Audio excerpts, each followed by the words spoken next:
Please like and subscribe. My Master. Kabanata 561 hanggang 570. Altar Portal. She. Pagkatapos ay isang Scarlata na Phoenix ang biglang lumipad mula sa itaas ng ulo ni Mei Xing, at ito ay sumigaw ng malakas. Isa itong anino ng Phoenix na naliligo sa apoy. Ngunit mayroon itong napakalaking aura at pressure, na nagparamdam kay Yang Yiu ng palpitations at hindi maiwasang umatras. Nakatingin sa nagniningas na Phoenix sa itaas ng ulo ni Mei Xing, ngumiti si Yang Yiu. Alam niya na ang problema sa katawan ni Mei Xing ay nalutas na, at matagumpay niyang nalaman ang kapangyarihan ng Divine Phoenix Bloodline para sa kanyang sariling paggamit. Mula ngayon, hindi na siya mag-aalala tungkol sa panganib na lamunin ng kapangyarihan ng Bloodline.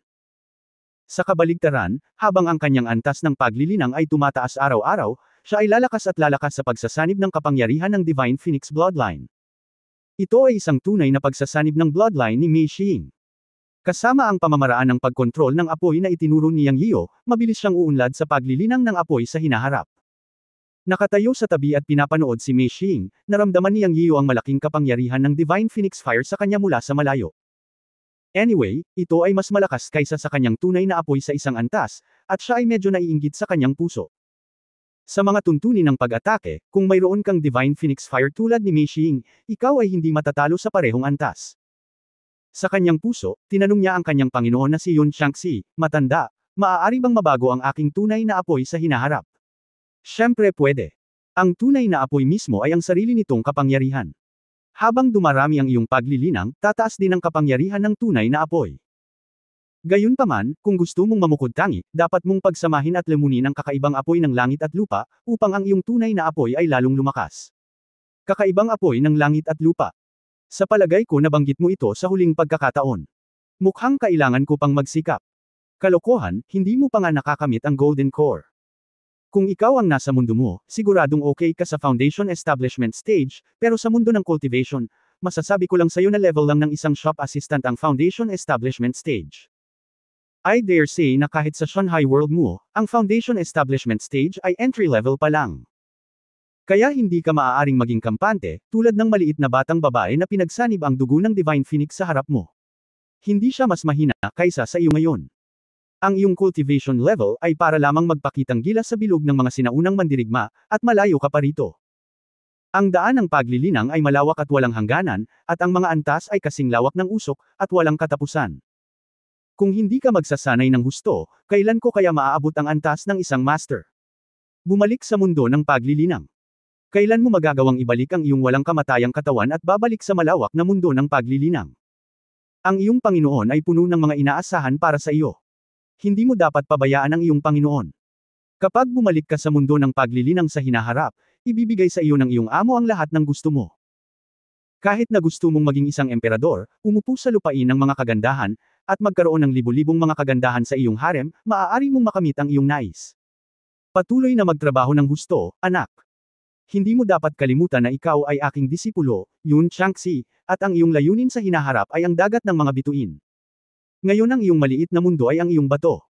Pagkatapos mong bumalik sa oras na ito, magtrabaho ng husto upang linangin at maging isang tableta sa lalong madaling panahon. Susunod, dapat kang makahanap ng isang paraan upang pumunta sa mundo ng bundok at dagat. Ang sinaunang martial arts na mundo ng sinaunang lupa ay hindi na angkop para sa pagpapatala sa iyo. Ako, hindi alam ni Yang Yiu kung matatawa o maiyak sa sinabi ng kanyang amo.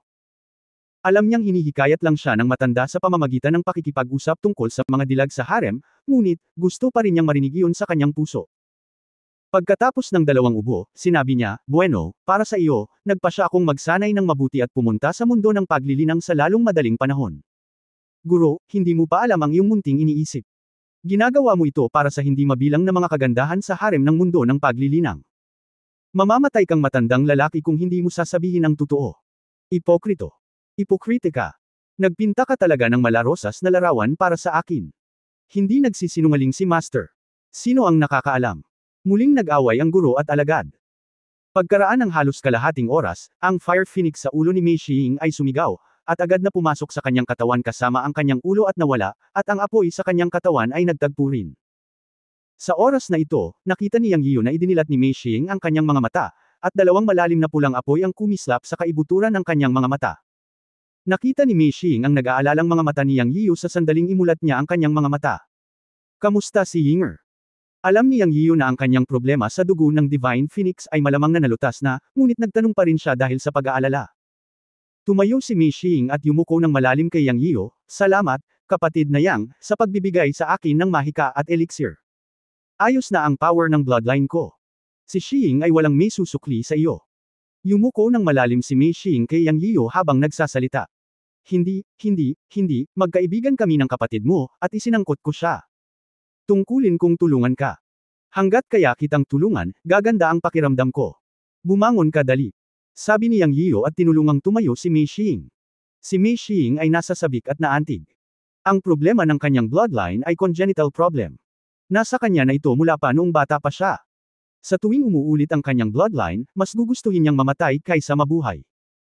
Pero ngayon, hindi lang niya lubusang isinama ang kapangyarihan ng kanyang bloodline, nakakuha na rin siya ng kung anong mana, na isang hakbang lang sa langit para sa kanya.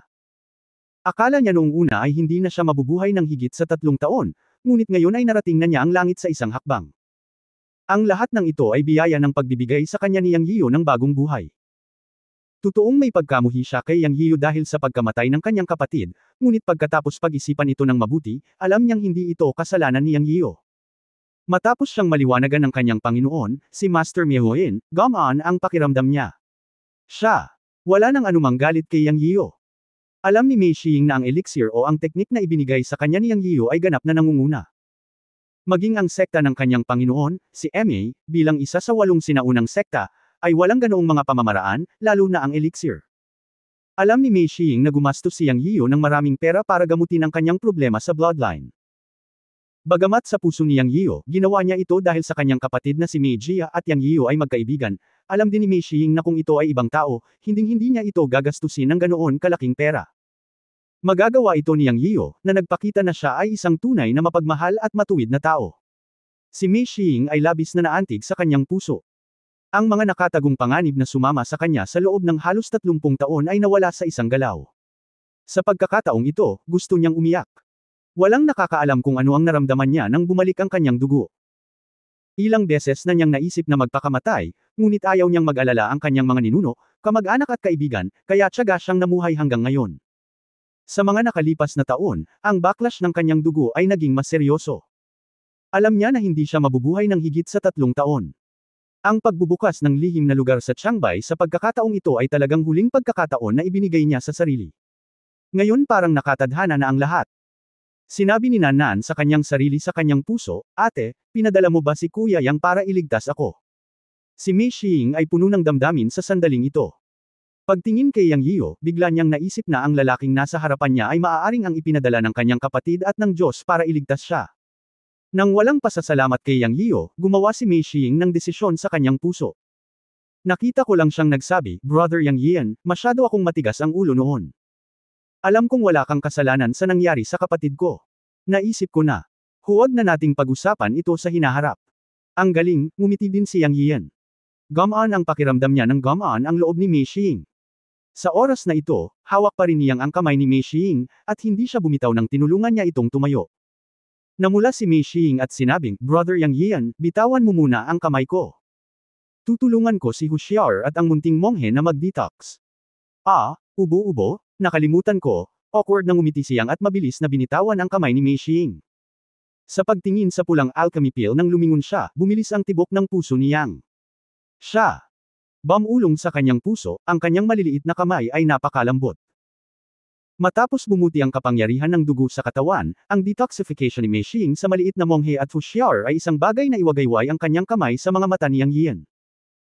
Alam din niya ang kapangyarihan ng kanyang Divine Phoenix Fire, kaya ang pagpino sa laso ng laso na miasma ay magiging isang piraso ng cake. Nang imulat ng munting monghe ang kanyang mga mata at makita sina Yang Yiyo at Mei Xing, siya ay nalito. Si Huxianer ay may parehong ekspresyon. Pareho silang natarante sa nakal-alasong miasma at walang ideya sa nangyari noon. Ngunit pagkagising ng munting monghe, hinawakan niya ang kanyang puwitan at ngumisi, "Amitaba, bakit masakit ang aking puwit?" Sina Yang Yiyo at Mei Xing ay nagpipigil ng tawa at hindi nagpaliwanag. Ang pananakit ng puwitan ng munting monghe ay natural na sanhi ng pilak na karayom ni Yang Yiyo. Pagkatapos ay ipinaliwanag niya sa nalilitong maliit na monghe na sina Laofan at Huxianer kung paano sila nawalan ng malay dahil sa nakal-alasong miasma. Pareho silang nagpahayag ng kanilang pasasalamat kay Mei Xing. Nang tanungin tungkol kina Zhon Qinren at Chen Chengxiang, si Hu Xianer ang unang nabalisa, at nagmamadaling sinabi kay Yang Yiyu, "Captain, hanapin natin sila." Well, ito dapat ang huling test guard place. Tumingin ako sa paligid at wala namang entrance o exit dito. Si Zhon Qinren at Chen Chengxiang ay maaaring pumasok sa pintong iyon. Itinuro ni Yang Yiyu ang pintuan ng altar sa harap niya. Sa oras na ito, isang mahabang dagandong ang nagmula sa pintuan ng altar. Umuungol. Mahaba at malupit ang tunog, at nagbago ang mukha ng apat na tao. Nag-alala si Hu Xianer sa kaginhawaan ni Zhon Qinren, kaya dumiretso siya sa pintuan ng altar sa plaza. Kabanata 562, ang hangin at ulap na banal na aso. Ang boses kanina ay hindi parang boses ng tao. Ngayon, sa buong parisukat, tanging ang portal sa altar ang maaaring ma-access ng mga tao. Kung nawala sina Zhon Qinren at Chen Chengxiang, ang pinakamalamang na posibilidad ay nakapasok sila sa portal ng altar.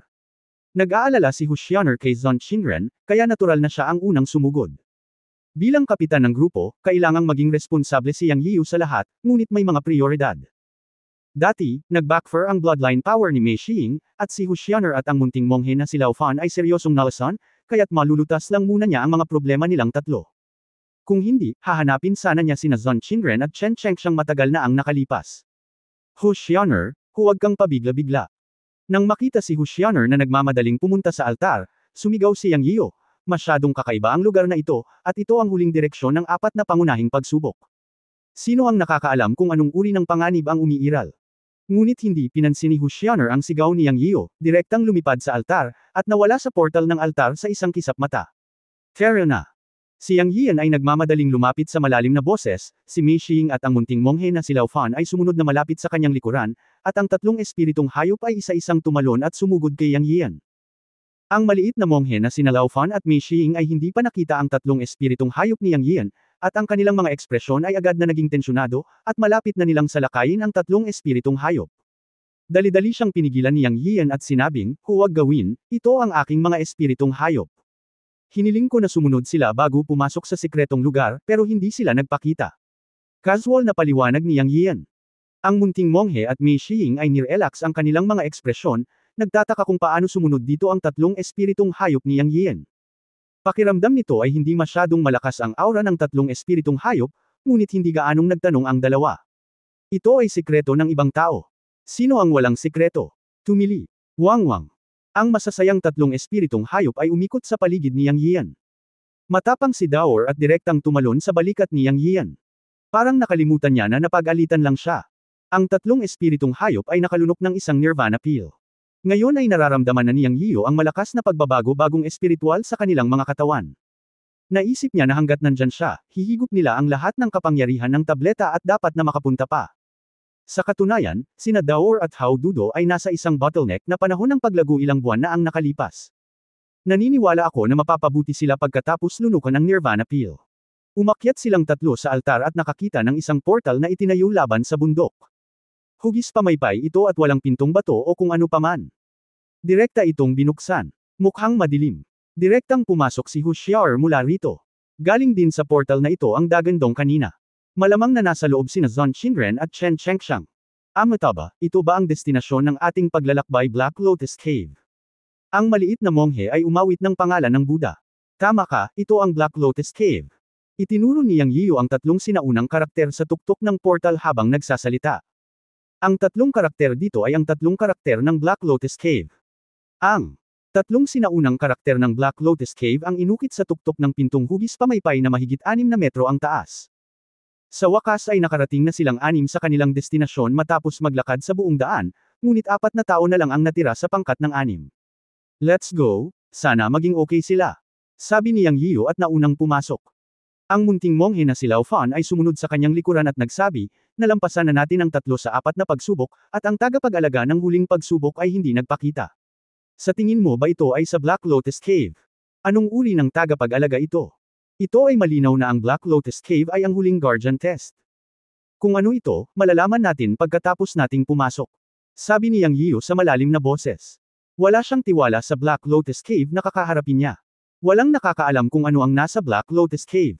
Ang hindi kilala ay palaging nakakatakot. Gayunpaman, pumasok si Hu Xiaer, at wala na sina Zhon Qinren at Chen Chengxiang, kaya dapat silang tatlo ay humarap sa Black Lotus Cave.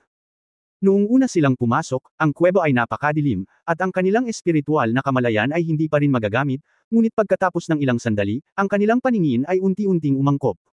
Napakalaki ng espasyo sa buong kuweba, na may taas at lapad na 3 metro. May madilim na kapaligiran habang naglalakad sa loob. Nakikinig silang tatlo sa tunog.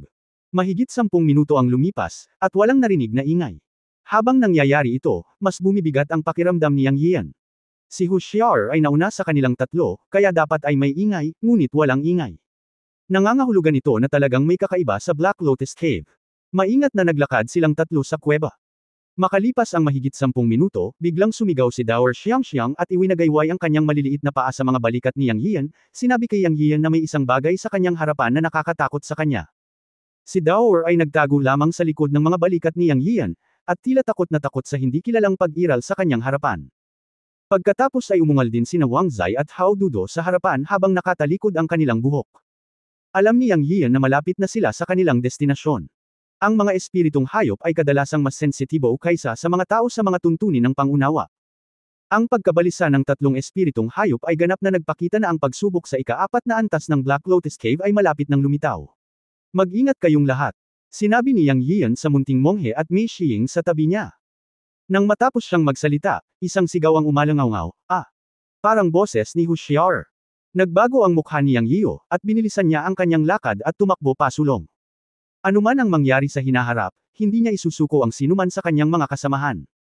Matapos tumakbo ang tatlo ng ilang minuto, lumiko sila sa 7 hugis na liko at biglang may nakita silang maliwanag na liwanag sa kanilang paningin. Isang bulwagan na mahigit 100 metro kwadrado ang bumungad sa kanila, at napakaliwanag, dahil ang pinakamataas na palapag ng bulwagan ay isang kumikinang na stalactite, na nagpapaliwanag sa buong bulwagan. Sila na. Bulalas ng munting monghe at tumingin sa isang sulok ng bulwagan. Natural na nakita ni Yang Yiu at Mei Xiying na sina Zhang Qingren, Chen Chengxiang at Hushianer ay nakahandusay sa lupa sa isang sulok ng bulwagan, at ang kanilang buhay at kamatayan ay hindi alam. Gayunpaman, nalaman ni Yang Yiu na ang kanilang hininga ay nandoon pa rin sa kanyang pangunawa, na nangangahulugan na sila ay nahimatay lamang hindi patay. Siya, agad na nakahinga ng maluwag. Sa oras na ito, ang munting monghe na si Lao Fan at Mei Xiying ay nagmamadaling naglakad patungo sa tatlong tao. Si Yang Yiu ang orihinal na sumunod, ngunit ang mink sa kanyang balikat ay tumili at iwinagayway ang kanyang maliliit na paa, na nakaturo pasulong. Tiningnan ni Yang Yiu ang maliliit na paa ng mink, ngunit nakita niya ang isang hayop na katulad ni Wang Zai na nakahiga hindi kalayuan mula kay Zhang Qingren at sa dalawa pa. Mukha itong aso. Ang katawan nito ay natatakpan ng napakalambot na buhok, at mayroon itong isang pares ng kalahating talampakang haba ng galami sa ulo at mga pakpak sa likod nito.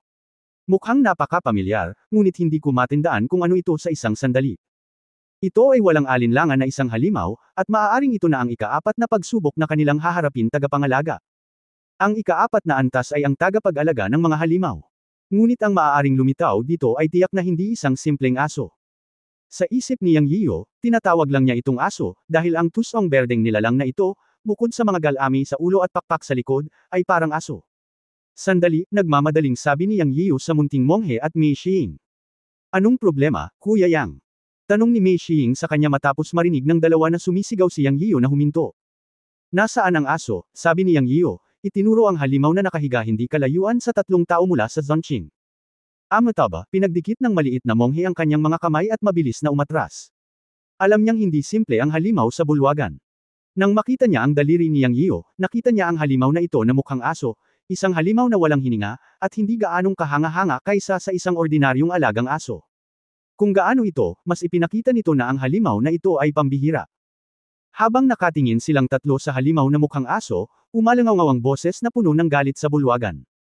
Ignorante at tanggang bata, ako ang Fangyan God Dog, hindi aso, Matapos mahulog ang huling salitang, tumigil ito sa pandinig ni Yang Yiu at ng dalawa pa, parang kulog sa kanilang isipan. Ilang sandali pa ay nabigla ang katawan ng 3 tao at kumukulo ang dugo. Nakaramdam lang si Yang Yiu ng maalat na lalamunan at samuka ng isang subo ng dugo. Sa pagtingin sa munting monghe at Mei Xiying, totoo rin. Ang 3 espiritong hayop lamang ang maayos, ngunit tila ang 3 espiritong hayop ay bahagyang nanginginig. Sa isang iglap, tiningnan ni Yang Yiu ang asong nakahandusay sa lupa. O dapat itong, Wind and Cloud Divine Dog. Isang halimaw na marunong magsalita ng wika ng tao. Isang malamig na ungol lang sa mga salita ay samuka ng dugo si Yang Yiu at ang dalawa pa. Anong klaseng halimaw ito? Anong uri ng paglilinang ito? Ang puso ng tatlong tao ay sadyang nagugulo. Nagulat ang puso ni Yang Yiyo. Nang tatanungin na sana niya ang kanyang amo sa kanyang puso, sa sumunod na pagkakataon ay nakita niyang nagtaas ng ulo ang aso sa tapat. Sa pagkakataong ito ay malinaw na nakita ni Yang Yiyo na ang asong ito ay talagang nagsasalita ng wika ng tao. Ang swerte ko ngayon. Ang mga babae ay mananatili at mag-e-enjoy, at ang mga lalaki ay magiging merienda para sa akin, wahaha.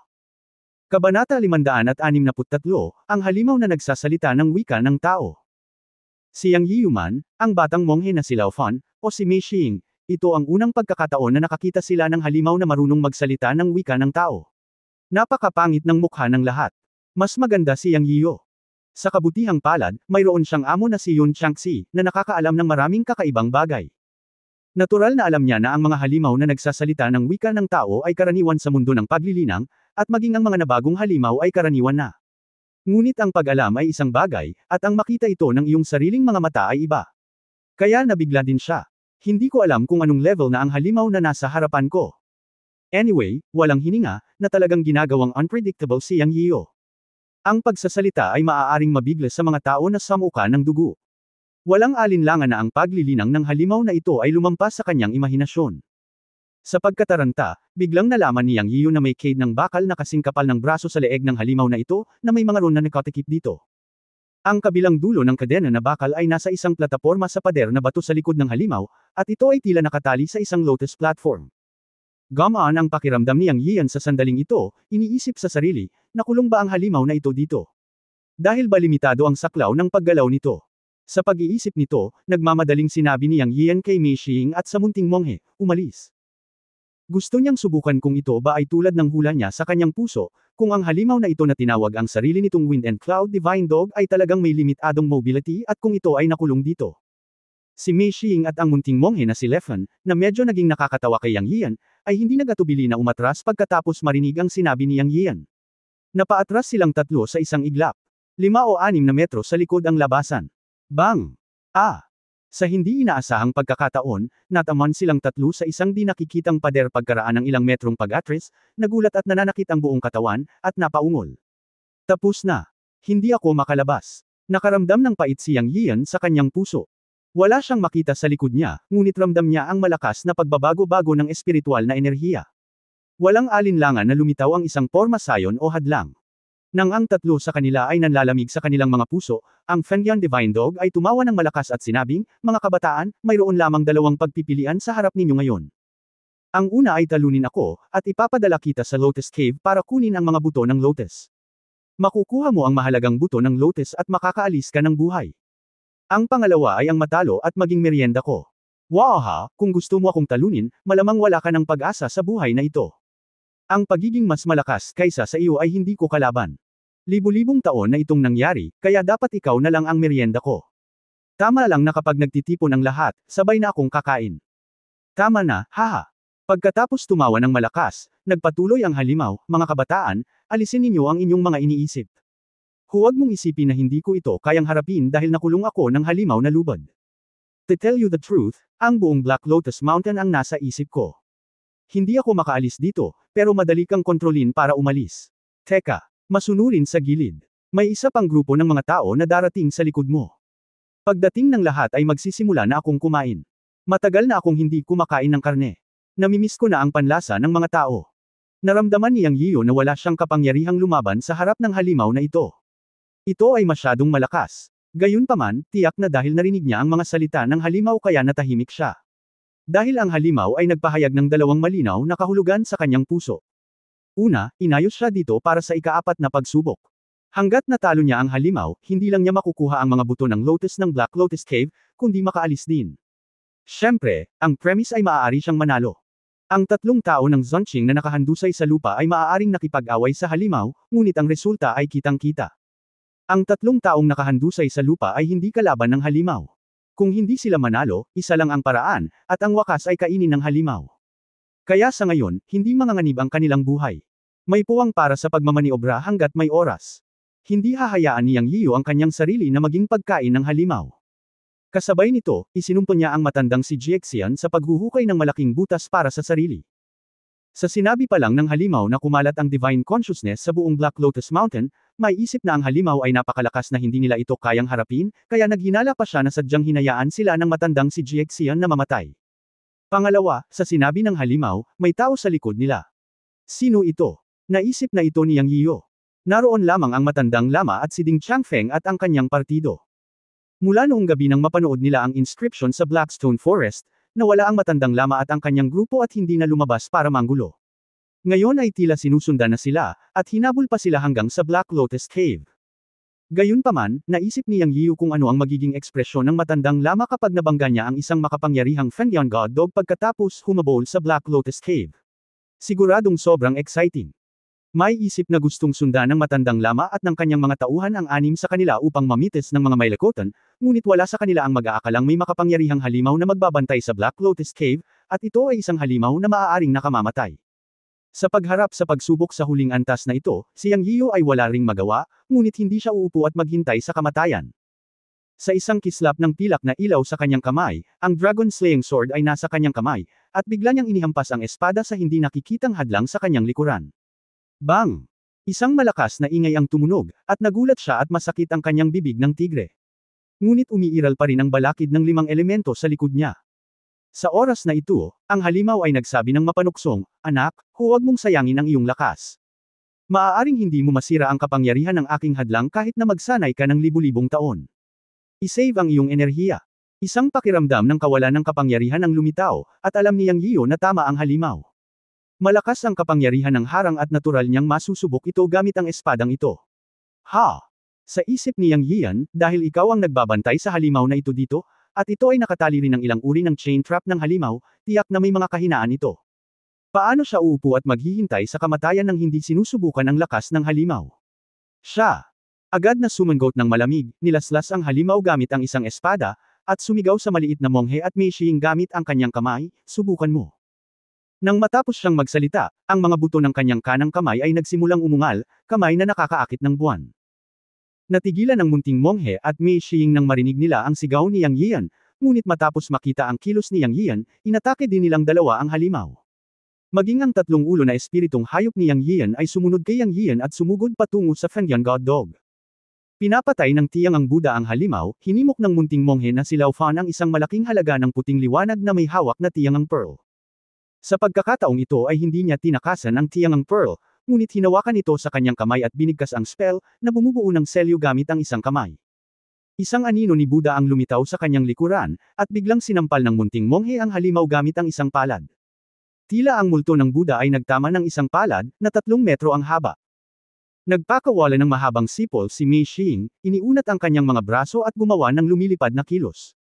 Isang malalim na pulang apoy ang lumitaw sa kanyang katawan, at pagkatapos ang apoy sa kanyang ulo ay natipon sa isang nagniningas na phoenix. Shi! Pagkatapos ay lumipad ang phoenix patungo sa halimaw habang huni. Pinutol ni Yang Yiyu ang Xuanhuang sword gamit ang isang espada, at ang sword energy ay tumaas ng 3 talampakan ng haba. Pagkatapos, sa pamamagitan ng pilak na liwanag ng Sky Stealing Hand, isang tunay na enerhiya ang nabuo at hinawakan ng tuktok ng ulo ng halimaw.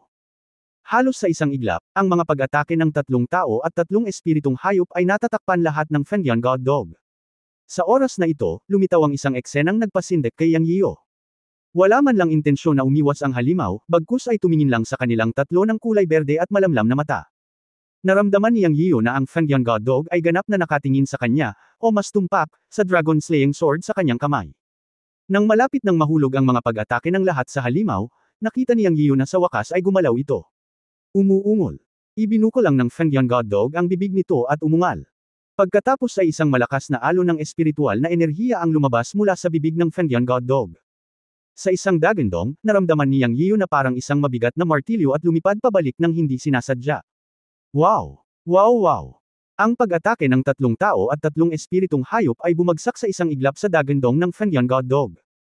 Bumagsak silang 3 sa lupa at sunod-sunod na samuka ng dugo. Talagang nadismaya si Yang Yiyu. Ang napakalakas na halimaw ay hindi magagapit. Ito ang unang pangungusap na pumasok sa kanyang isipan. Sa pagtingin kay Meishing at sa maliit na monghe na si Lao Fan sa tabi niya, pati na rin sa 3 espiritong hayop, ang puso ni Yang Yiyu ay puno ng pait. Sa oras na ito, sa wakas ay tumakbo ang Fengyan God Dog sa kabilang panig. Pagkatapos bumangon, ang Fengdian God Dog ay halos kapareho ng laki ni Wang Zai, ngunit ginawa nitong pakiramdam na walang kapangyarihan si Yang Yiyo. Isang malamig na boses ang lumabas sa bibig ng Fengdian Divine Dog, nabigo ka sa hamon, walang pangalawang pagkakataon, makakainakita ngayon ng may kapayapaan ng isip. Pagkatapos sabihin iyon, itinuon ng Fengdian Divine Dog ang kanyang tingin kay Yang Yiyo, tinitigan ng malapitan ang Dragon Slaying Sword sa kamay ni Yang Yiyo at nagtanong, "Anak, sabihin mo sa akin, saan mo nakuha ang espada sa iyong kamay?" Natigilan sandali si Yang Yiyo nang marinig niya ang tanong mula sa Fengdian Divine Dog. Tila kilala ng Fengdian Divine Dog ang Dragon Slaying Sword sa kanyang kamay, o ang orihinal na may-ari ng Dragon Slaying Sword. May koneksyon ba? Kung may koneksyon, makapasa ba siya sa pagsusulit? Sa ganitong paraan, si Yang Yiyo ay biglang nagsabi ng walang kaparikan, "Siyempre, ito ang espada ng aking Panginoon." Umuungol. Nalaman ni Yang Yiyo na tila nagkamali siya. Nang marinig ito ng Fengdian Divine Dog, agad siyang umungol sa kanya, mukhang galit na galit. Isang pressure na nakasuffocate kay Yang Yiyo kaagad na dumating sa kanya. Chapter 564 na Senior, Spare Me. Sa isang dagandong mula sa Fengdian Divine Dog, nalaman ni Yang Yiyo na si Mei Xing at ang batang monghe na si Lao Fan ay direktang nawalan ng malay. Maging ang tatlong espiritong hayop ay walang kitiliwasan, at sila ay nawalan ng malay. Pagkatapos ay narinig niya ang Fengdian Divine Dog na nagsabi, "Mabuti, napakabuti, ang ina po ni Bai Changmei ng Futu Sword Sect, ito ay talagang isang makitid na daan para sa mga kaaway. Isang grupo ng mga matandang immortal ang nagpakulong sa akin ng 3,000 taon. Hindi ko akalain na pupunta talaga sa pintuan ko ang kalahi niya. Bai Changmei, hindi ka makapaniwala, hahaha." Ang Fengdian Divine Dog ay nagsimulang tumawa na parang baliw. Natakot si Yang Yiyo. Para siyang nagpakatanga. Akala niya noong una ay makikilala ng Fengdian Divine Dog ang may-ari ng Dragon Slaying Sword, ngunit hindi niya inaasahan na kilala niya talaga siya. Ngunit ito ay naging isang sama ng loob. Ngayon ay nakaramdam siya ng matinding pait. Napalunok siya at sinabing, "Bueno. Baka mali ang pagkakaintindi mo. Pinulot ko ang espadang ito. Hindi talaga ito galing sa sekta ng aking Panginoon.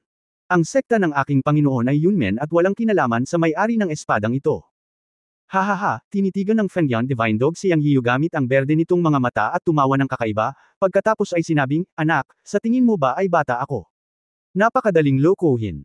Upang sabihin sa iyo ang katotohanan, 3,000 taon na ang nakalilipas, nang ako ay dumating sa mundong ito, ako ay ikinulong ng may-ari ng espada sa iyong kamay at ng ilan pang matandang immortal. Noong panahong iyon, naroon din ang sinumpa ang kapatid kong si Huling Jiaolong. Magkasama kaming naglakbay, ngunit nabangga kami ng mga lumang immortal na nagngangalang Bai Mei at napunta sa ganitong sitwasyon ngayon. Ang espada sa iyong kamay ay eksaktong espada ng matandang immortal na si Bai Changmei, isang banal na sandata. Isang kayamanan, sabihin sa akin na iiwan ito ni Bai Changmei para kunin mo." Ang Fengdian Divine Dog ay tumingin kay Yang Yiyo na may mapanuksong tingin sa kanyang mukha. Hindi niya pinaniwalaan si Yang Yiyo at inisip na si Yang Yiyo ay inapo ng dati niyang kaaway. Hindi mapigilan ni Yang Yiyan na mapangiti ng mapait, ngunit narinig din niya ang sinabi ni Fengdian Shendog na mayroon siyang kapatid na nagngangalang Wuling Jiaolong. Dahil isa itong Jiaolong, kaya nilang labanan ang isa't isa. Ang Dragon Slaying Sword na nakuha niya mula sa ilalim ng Fairy Lake sa kanyang bayan ay nasa Jiaolong skeleton. Sa pag-iisip nito, sinabi ni Yang Yiyan kay Fengdian Shendog, "Talagang mali ang pagkakaintindi mo. Nakuha ko ang espadang ito mula sa balangkas ng isang malaking Jiaolong, kaya hindi ako ang inapo ng iyong kaaway.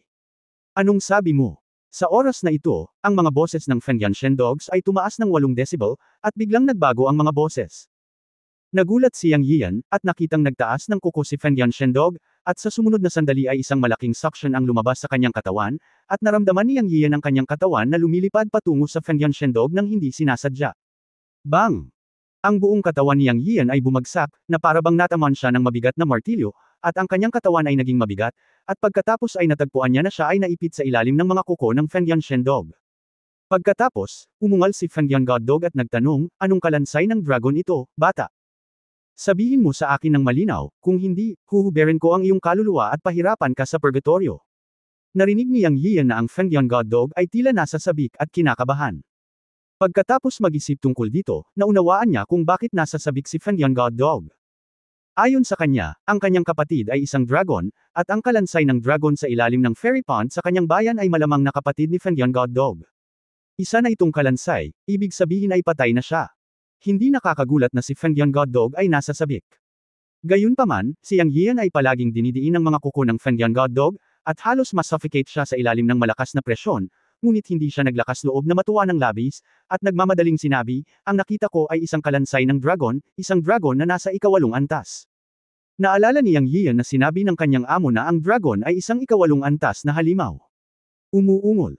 Ang Fengyan God Dog ay may mataas na antas ng cultivation, kaya natural niyang masasabi kung nagsasalita si Yang Yian o hindi. Pinatunayan ng mga katotohanan na hindi nagsisinungaling si Yang Yian, at ang kanyang kapatid ay isang pangwalong antas na dragon. Biglang umungal ang Fengyan God Dog sa langit, at ang aura ng buong katawan ay sumugod sa langit. Ngunit naging miserable ito kay Yang Yiyo. Naramdaman niya na sa ilalim ng panggigipit ng Fengyan God Dog, malapit nang maglaho ang kanyang kaluluwa. Ito ang ritmo ng emosyonal na pagsabog ng Fengyan God Dog. Kung nagpatuloy ng ganito, patay na siya. Siya. Nagmamadaling sumigaw, matanda, may pakialam ka ba? Sa katunayan, gusto ni Yang Yiyo na paalisin ang kanyang Panginoong si Yun Changxi sa simula, ngunit sa pag-aakalang ang kanyang Panginoon ay nasa natitirang kalagayan ng kaluluwa, at ang Fengyan God Dog ay napakalakas na siya ay nasasakal at hindi mahuhulaan, at hindi siya sigurado kung ang kanyang Panginoon ay maaaring talunin ang Fengyan God Dog, kaya tumigil siya sa pagsigaw para sa kanyang amo. Ngunit sa sandaling ito, pagkatapos na magalit ang Fengyan God Dog, siya ay nabalisa at nagmamadaling sumigaw para sa kanyang amo, ngunit walang paraan. Isang hininga ng kamatayan ang bumalot sa kanyang puso. Mula sa kanyang debo, hindi pa siya nakaramdam ng ganito kalapit sa kamatayan. Pagkatapos lang sumigaw si Yang Yiyo para sa kanyang amo. Sa sumunod na sandali, isang malamig na singhot ang tumunog. Ito ang boses ni Master Yun Changxi sa kanyang isipan, aso ka lang, ngunit naglakas loob kang ilagay ako sa ilalim ng iyong mga kuko. Sapat na ba ang buhay mo? Nang matapos magsalita si Master Yun Changxi, naramdaman lamang ni Yang Yiyo ang isang malakas na putok sa kanyang isipan, at pagkatapos ay naramdaman niyang napuno ang kanyang buong katawan ng kapangyarihan na maaaring magwasak sa mundo. Sa sandaling ito, sa wakas ay gumaan ang loob ni Yang Yiyo. Alam niyang si Master ang kumilos at ipinahiram sa kanya ang kanyang katawan. Pagkatapos ay naramdaman niyang nawala ang nakakakilabot na hininga na bumabalot sa kanya, at pagkatapos ay itinaas niya ang kanyang kamay upang kunin ang mga kuko ng Fengyan Divine Dog na dumidiin sa kanya, at biglang nagpapuwersa. Kotsa. Umuungol. Tumunog ang mga hiyawan ng Fengyan Divine Dog. Sino ka? Sa isang iglap, labis na natakot si Fengyan Divine Dog. Natural na alam niya na si Yang Yiyo, isang maliit na monghe ng langgam, ay walang ganoong nakakatakot na aura. Sa oras na ito, tumayo si Yang Yiyo, o sa halip, ang kanyang Panginoon na si Yun Changxi ay tumayo, at sinabing may malamig na tingin, isang maliit na Fengyan Dog, isang gwardya lang na aso ng pamilya Xuanyuan, ang nang-ahas na salakayin ako. Pagod ka na bang mabuhay? Sa oras na ito, si Yang Yiyo ay tulad ng isang bystander, at naramdaman na ang kanyang amo ay napakagwapo, at hindi kailanman naging ganito kagwapo. Binali niya ang isang paa ng Fengyan Dog gamit ang backhand. At tila alam ng master ang pinagmulan ng Fengyan Divine Dog. Agad niyang sinabi sa kanyang isipan, matanda, ang gwapo mo sa pagkakataong ito. Masyadong bullying ang pagpatay sa asong ito. Tumahimik ka, bata. Nakatulog ako saglit, at paggising ko, inapakan ka ng aso. Kung ito ay lalabas sa hinaharap, paano ko iligtas ang aking dignidad? Galit na galit si Yun Changxi. Matanda ka, masisisi mo ba ako dito? Sinabi mo na ikaw ay nasa estado ng isang natitirang kaluluwa. Hindi ba ako natakot na hindi mo matalo ang asong ito? Ngayon sinisisi mo ako. Ngumuso si Yang Yian. Mas malaki pa sa kabayo ang payat na kamelyo. Talaga bang iniisip mo na ang iyong Panginoon, isang 12 kapigatian na walang kamatayan, ay isang vegetarian? Tandaan mo ito, anak. Huwag na huwag mong hahayaang tap-okan ka ng sinuman, lalo na ang aso. Pinaka-hate ko ito sa buhay ko. Kung makatagpo ka ng ganoong sitwasyon sa hinaharap, tawagan ako ng maaga. Kabuuan man ang kaluluwa ko, hindi ko hahayaang may makatapak sa akin. Naiintindihan mo ba? Intindihin, blanko ang sagot ni Yang Yiyo. Pakiramdam niya ay napaka-unstable ng mood ng kanyang master, tulad ng mood ni Fengyan Shenquan kanina. Lihim niyang naisip sa kanyang puso na tila nagdusa ang matanda sa pagtapak ng iba noon. Nang kausap ni Yang Yiyo ang kanyang master na si Yun Changxi, tinitigan ni Fengyan Shenquan si Yang Yiyo na may pagtataka at pagdududa at sinabing, ikaw. Ikaw na bata. Sino ka? Nalantad si Fengyan Shenquan sa mga salita ni Yun Changxi, at agad siyang nataranta. Nararamdaman niya na may makapangyarihang pag-iral sa katawan ni Yang Yiyo na nagpaangat sa kanya ng tingin dito. Tila kilalang kilala niya ang kanilang Fengyan Shenquan clan. Ngayon si Fengyan Shenquan ay hindi mahuhulaan. Isa kang guard dog, hindi ka qualified na malaman kung sino ako. Nagtataka ako kung ano ang nangyari sa pamilyang Xuanyuan na naging tanga, na naparito ka sa mundong ito, at ang susi ay nakulong ka rito. Mahina hong tanong ni Yun Changxi. Wala akong pakialam kung sino ka. Dahil alam mo na ako ay mula sa pamilyang Xuanyuan, lumuhad ka at aminin ang iyong pagkakamali sa salita, kung hindi, madali para sa akin na patayin ka. Ang katawan na inuwakupa mo ay hindi masyadong maganda. Si Fengyan Shenquan ay talagang nalilito sa kanyang puso. Napakayabang niya, sa katunayan, gusto niyang subukan ang lalim ni Yun Changxi. Hehe, sinasabi ko sa iyo ang totoo, kahit na si Emperor Xuanyuan ay tumayo sa harap ko, hindi siya maglalakas loob na kausapin ako ng ganito. Isa ka lang guard dog ng Xuanyuan family, pero napakatapang mo. Gusto mo lumuhod ako para sa iyo? Well, luluhod ako para sa iyo ngayon, Yun Changxi. Ipinikit niya ang kanyang mga mata at nagsalita, itinaas ang isang kamay, at isang gatas na puting liwanag ang sumikat mula sa kanyang mga daliri patungo sa langit, at agad na gumuhit ng sinaunang simbolo sa kawalan. Sa oras na ito, nakita ni Yang Yiu ang Fengyan God Dog sa tapat niya ay nabigla at sinabi sa boses na natakot, Chang. Chang Shengyin, ikaw. Ikaw sino ka mula sa Changsheng Temple? Nakita ni Yang Yiu ang Fengyan God Dog na sumisigaw ng kakaiba, at pagkatapos ay sinabi, Senyor, mangyaring iligtas ang aking buhay. Hindi ko nakilala ang tunay. Mangyaring iligtas ang aking buhay. Kabanata 565, Malamig na Pawis. Sandaling natigilan si Yang Yiu, bumubulong sa kanyang puso, natatakot na ba siya ngayon? Akala ko ba lalaban ang Fengyan God Dog sa matanda? Sa hindi inaasahan, ang matanda ay gumuhit ng kakaibang simbolo sa hangin, at ang Fengyan God Dog ay natakot. Matanda, kailan ka naging napakalakas? Hindi napigilan ni Yang Yiu na magsalita sa kanyang isipan. Huwag kang hamarang, pangunahan ang master na takutin muna ang asong ito. Biglang sinabi ito ni Yun Changxi kay Yang Yiu, na nagpawis kay Yang Yiu. Halos nanlamig si Yang Yiu sa pangungusap na ito. Tinatakot lang pala niya ang Fengyan God Dog pagkatapos sumigaw ng mahabang panahon. Si Yang Yiu ay hindi nang ahas na magsalita, ang kanyang puso ay nabitin, nang makitang ang kaluluwa ng matanda ay makapangyarihan ngunit may depekto pa rin, ginamit niya ang pananakot upang harapin ang kaaway. Ito ay nagparamdam kay Yang Yiu na walang katotohanan, ngunit talagang hinangaan din niya ang katapangan ng matanda. Para bang naiintindihan niya ang iniisip ni Yang Yiu, malamig na ngumuso si Yun Changxi. You little brat. Ang pag-aaral na ito ay tinatawag na paglupog sa kalaban ng hindi lumalaban, intindihin mo. Tsaka hindi lang ako nananakot sa'yo. Talaga bang iniisip mo na ang espiritu ng aking 12 kapigatian na walang kamatayan ay vegetarian? Sabi nga sa kasabihan, ang isang sasakyan ay maaaring baligtarin ng hindi nahuhulog. Totoo ang espiritu ng aking Panginoon, kaya natural na takot ang maliit na asong ito. Bukod dito, ang handprint na ito ay isang negel iligtas buhay na anteng-anteng sa mundo ng paglilinang, naiintindihan mo. Matanda, tila sikat na sikat ang Immortal Seal sa iyong kamay. Ang Fengyan Divine Dog ay tila takot na takot sa Immortal Temple. Anong klaseng puwersa yan? Tanong ni Yang Yiu sa kanya. Kaya lang. Ang Immortal Seal ay nilikha ng aking Panginoon, ngunit ito ay dinala ng iyong nakatatandang kapatid. Ang Immortal Temple ay ang sekta na itinatag ng iyong nakatatandang kapatid, at maganda ito sa mundo ng paglilinang. Ang mga salita ni Yun Changxi ay casual, ngunit nasiyahan si Yang Yiu nang marinig niya ang mga ito. Matanda, napakagaling pala ng kuya ko sa mundo ng paglilinang. Nagulat si Yang Yiu. Hindi masama, ang batang iyon ay medyo masipag sa kanyang paglilinang. Walang pakialam na sabi ni Yun Changxi. Sa sandaling ito, alam ni Yang Yiu na ang simbolo na marka na iginuhit ng master ay nilikha niya, ngunit nasa mga kamay ng nakatatandang kapatid na siya ay lumikha ng isang mahusay na reputasyon. Sa paghusga sa hitsura ni Fengyan Shenquan, tila ang Immortal Seal at ang Temple of Immortal ay medyo makapangyarihan sa mundo ng cultivation. Sa oras na ito, si Fengyan Shenquan, na humihingi ng awa, ay bahagyang nanginginig at lumuhod sa harap ni Yang Yiu, o sa harap ni Yun Changxi. Puno ng takot ang mga mata ng berdeng aso. Sa mga mata ni Fengyan Shenquan, ang batang lalaki sa kanyang harapan, o ang tao sa katawan ng batang lalaki, ay ang dakilang kapangyarihan ng templo ng Immortal, ang nangungunang sekta sa mundo ng paglilinang. Ang sinaunang simbolo na nasuspine sa hangin ay isang death warrant, at hinding-hindi siya maglalakas loob na pukawin ito. Dahil alam ni Fengyan Shenquan na ang Panginoon sa likod niya, ang sinaunang at misteryosong dinastiyang Xuanyuan sa mundo ng paglilinang, ay hindi nang ahas na pukawin ng mga tao ng templo ng Immortal. Ang Immortality Seal na nakakatakot sa buong mundo ng cultivation ay kilala ng lahat sa cultivation world. Libu-libong taon na ang nakalilipas, nasaksihan ng Fengyan Divine Dog ang katakutan ng Immortality Seal na ginagamit ng mga tao sa Immortality Temple. Kaya kahit na ang taong nakatayo sa kanyang harapan ay maaaring isang makapangyarihang espiritu na sumasakop sa katawan ng binata, ang Fengyan Divine Dog ay hindi nang ahas na sumugal.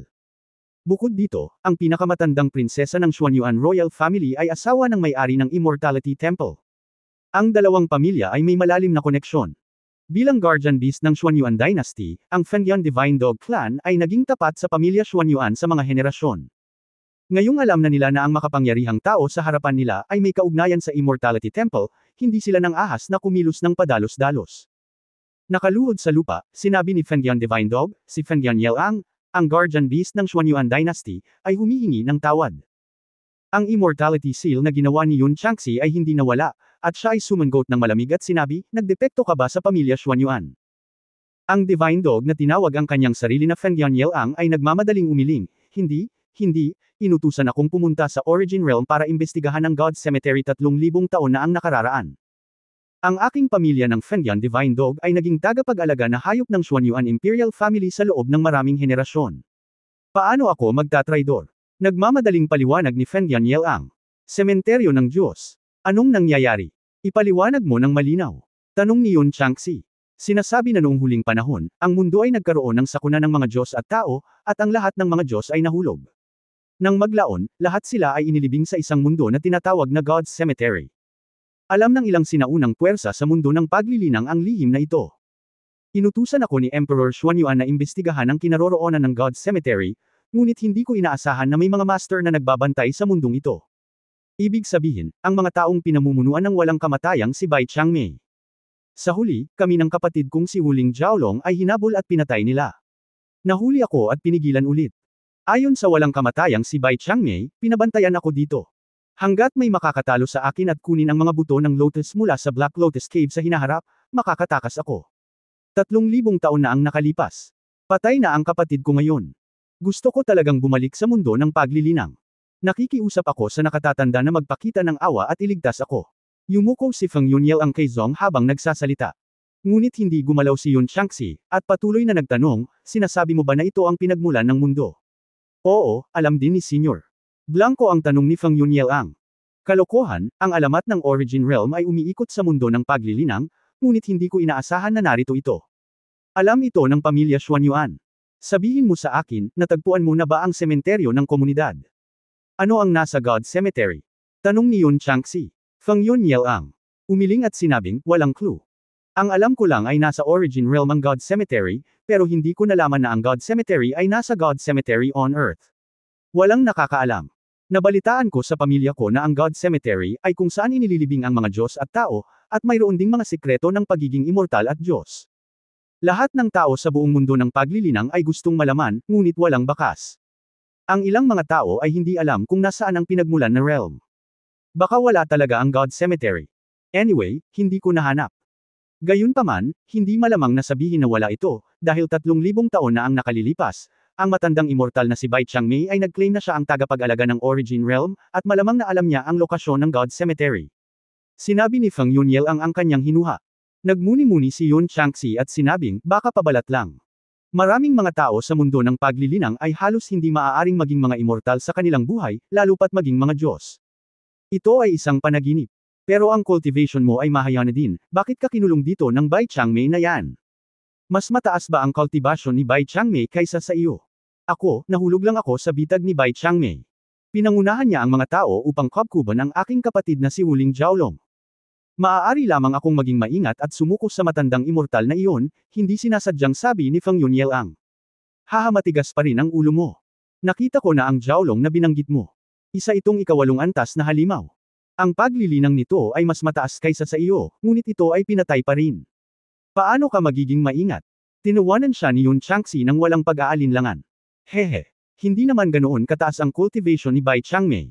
Nasa tuktok pa lang siya ng mahayana. Ngunit ang matandang iyon ay may hawak na kayamanan. Halimbawa, ang chain trapping chain na nagpakulong sa akin ay isang top-level na immortal na sandata. At nakikilala ko ang espada sa iyong kamay. Sa oras na iyon, lahat sila ay magic weapon sa kamay ni Bai Changmei. Sa tingin ko ang espadang ito ay isang magic weapon. Senior, pwede mo bang sabihin sa akin kung paano ako mananalo? Sa wakas, hiniling sa akin ng matandang immortal na bantayan ang lugar na ito. Sinabi na kung may makatalo sa akin, mayroong isang tao na makakatulong sa akin na makatakas, kung hindi ay mamamatay ako dito, mangyaring maawa, at iligtas ako. Sabi ni Feng Yunyel ang na may umiiyak na boses sa dulo. Mukhang natakot talaga siya matapos makulong ng mahabang panahon. Sa oras na ito, hindi napigilan niyang iyon na sabihin sa kanyang isipan, matanda, mailigtas mo ba siya? Kung hindi mo siya mailigtas, hindi ka ba malalantad? Nag-aalala si Yang Yiyo na matatakot ng kanyang amo si Feng Yunyel-ang. Kung alam ni Feng Yunyel-ang na hindi siya mailigtas ng kanyang amo, masama ito. Huwag kang mag-alala, ang kadena na nakakapit ng demonyo ang nakakulong sa asong ito. Kailangan mo lang hawakan ang espiritu ng chain na nakakapit ng demonyo at pagkatapos ay pinuhin ang chain na nakakapit ng demonyo. Ang master ay wala ng iba ngayon, ngunit sa mga tuntunin ng espiritu, hanggat hindi ito ang immortal na emperador mula sa mundo ng mga engkanto, ang iba pang mga marka ng espiritu ay hindi magiging mahirap para sa master. Puno ng kumpiyansa ang boses ni Yun Changxi. Inilibot ni Yang Yiyo ang kanyang mga mata at hindi nagsalita.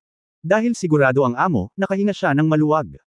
Pagkatapos ay narinig niya ang Panginoon na nag-alinlangan saglit at sinabi, para sa kapakanan ng angkan ng Xuanyuan, mailigtas kita, ngunit kailangan mong sabihin sa akin, mayroon ba talagang buto ng lotus ng numero 1 itim na lotus sa mundo dito? Totoo ito, dahil noong ikinulong ako ng matandang immortal na si Bai Changmei, nakita ko ito. Nasa lotus platform ito sa pader na bato sa likod ko. Hanggat pinipino mo ang mga tanikala na nahuhuli ng demonyo at gagawing mga buto ng lotus, gaya ng sinabi ng matandang lalaki na si Bai Changmei, naghihintay ang mga buto ng lotus para sa nakatalagang tao. Hindi ko alam kung ano ang partikular na function. Sabi ni Feng Yunyel-ang. Okay, I promise you, but first you have to deal with a few bridge clowns, at tutulungan kita kapag tahimik. Habang nagsasalita si Yun Changxi, naramdaman niyang pumasok ang matandang lama at ang kanyang grupo. Sinulyapan ni Feng Yunyel-ang si Yang Yiyo o Yun Changxi. Sa oras na ito, malamig na bamantong hininga si Yun Changxi at sinabing, ano ang problema, gusto mong kumilos ako laban sa ilang langgam? No, senyor, hayaan mo na ako na ang bahala sa kanila. Nagmamadaling sabi ni Feng Yunyel-ang. Kabanata 566 na Space Ring.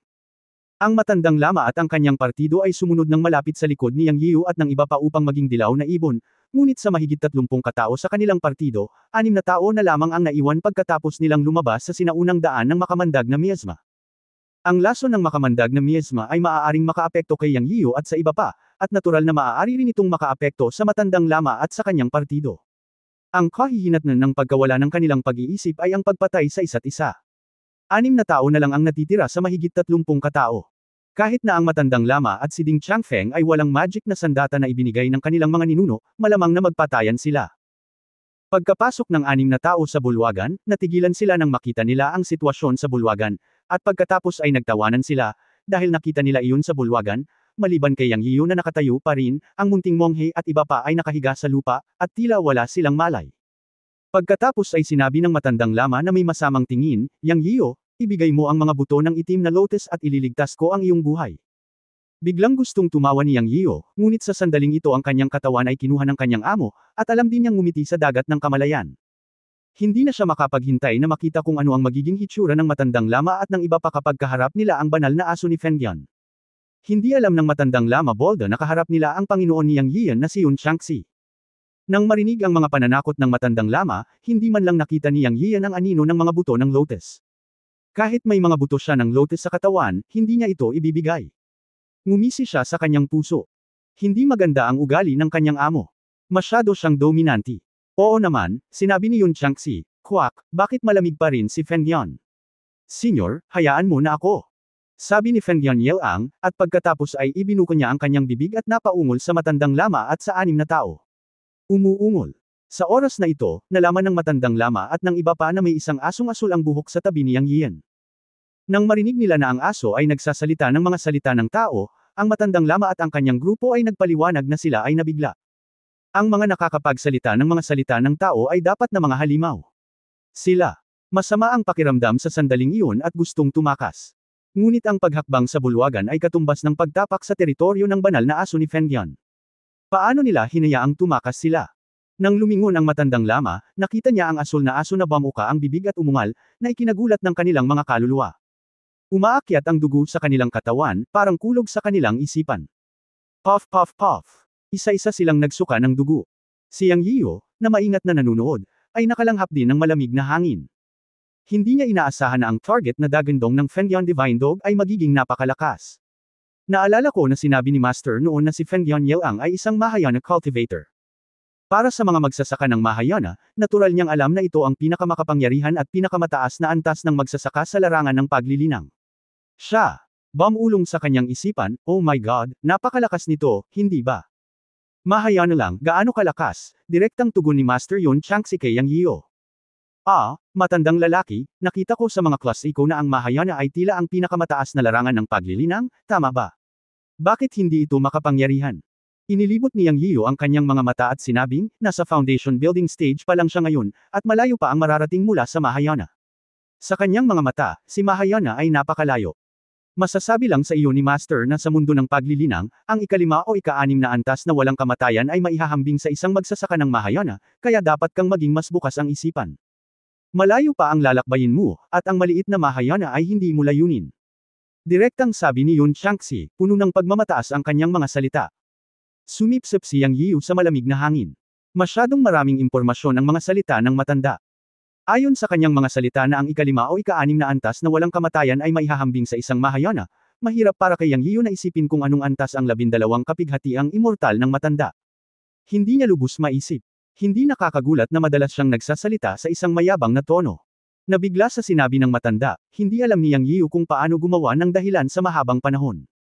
Sa oras na ito, narinig ni Feng Yanliang ang isa pang dagandong. Umuungol. Nang sumunod na sandali ay nanlaki ang mga mata ni Yang Yiyu. Nakita niya na ang katawan ni Feng Yanliang ay lumaki ng higit sa isang bilog, at pagkatapos ay isang malakas na alon ng espiritual na enerhiya ang lumabas sa kanyang bibig, ngunit bigla niyang sinipsip ang matandang lama at ang 6 na iba pang tao sa kanyang bibig. Oo, sinipsip niya ang mga ito sa kanyang bibig. Sa isang kisap mata, habang nakikipag-chat sa matanda sa kanyang isipan, ang matandang lama at ang 6 na iba pa ay nilamon ni Feng Yanliang, na walang natira. Ang matandang lama at si Ding Changfeng ay mga master ng ika-9 na antas ng likas na pagiging perpekto, at ang iba pang 4 ay mga sinaunang mandirigma din ng ika-9 na antas ng likas na mataas na antas. Magiging mahirap para sa kanya ang pakikitungo sa kanila ngayon. Ngunit, 2 beses lang umungal si Feng Yanliang, naiwan ang matandang lama at ang 6 na iba pang walang puwang para makapag-react. Ito ay masyadong makapangyarihan. Ito ba ang pinakamakapangyarihang lakas sa larangan ng paglilinang? Ngunit isipin mo ito, kung titingnan mo ang antas ng paglilinang, ang matandang lama at iba pa ay nasa tuktok ng yugto ng pagtatayo ng pundasyon, kung ihahambing sa antas ng paglilinang ng yugto ng Mahayana, mayroong pagkakaiba sa mundo, marahil sa mga mata ni Feng Yanliang, sila ay mga langgam lamang. Ito ay normal ang pakikitungo sa kanilang 6 ng ganoon kadali. Ito ay isang magandang bagay para kay Yang Yiyu pagkatapos ng lahat, dahil lahat sila ay kanyang mga kaaway pa rin. Ang galing ng matanda sa pagpatay gamit ang hiram na kutsilyo. Ang bulwagan ay kalmado. 6 na buhay na tao ang nilamon ni Feng Yanliang sa isang kagat. Dahil dito, medyo hindi komportable si Yang Yiyu nang tumingin siya kay Feng Yanliang. Ito ang unang pagkakataon na nakakita siya ng halimaw na kumakain ng buhay na tao. Habang hindi komportable, si Yang Yiyu ay nagkaroon din ng matinding pananibik para sa advanced na larangan ng paglilinang at para sa malakas na lakas. Sa oras na ito, dinilaan ni Feng Yanliang ang kanyang dila at sinabing, Senyor, maaari mo ba akong tulungan na makaalis sa suliraning ito ngayon? Habang nagsasalita siya, ang berdeng mga mata ni Feng Yanliang ay kumikinang sa pag-asa. Well, we can start, tumanggo si Yun Changxi. Pagkatapos ay naglakad siya patungo sa kadena na nakakapit ng demonyo na nakatali kay Feng Yanliang, iniunat ang kanyang kamay at bigla itong hinawakan. Malinaw na naramdaman ni Yang Yiyu na sa sandaling ito, ang espiritual na kapangyarihan ng Master ay gumagana ng husto, at ang malawak na dagat ay patuloy na pumapasok sa kadena na nakakabit ng demonyo. Hualala! Sa sandaling ito, ang trapping chain ay sumabog sa isang nakasisilaw na puting liwanag, at ang mga rune dito ay patuloy na kumikislap. Ito ay malinaw na ang espiritual na marka na iniwan ng mga nauna sa tanikala ng demonyo ay nagsimulang lumaban. Ungol, dagandong, dagandong. Pagkatapos ay napasigaw si Feng Yanliang sa sakit. Ang trapping chain ay orihinal na iniwan upang aipakulong si Feng Yanliang.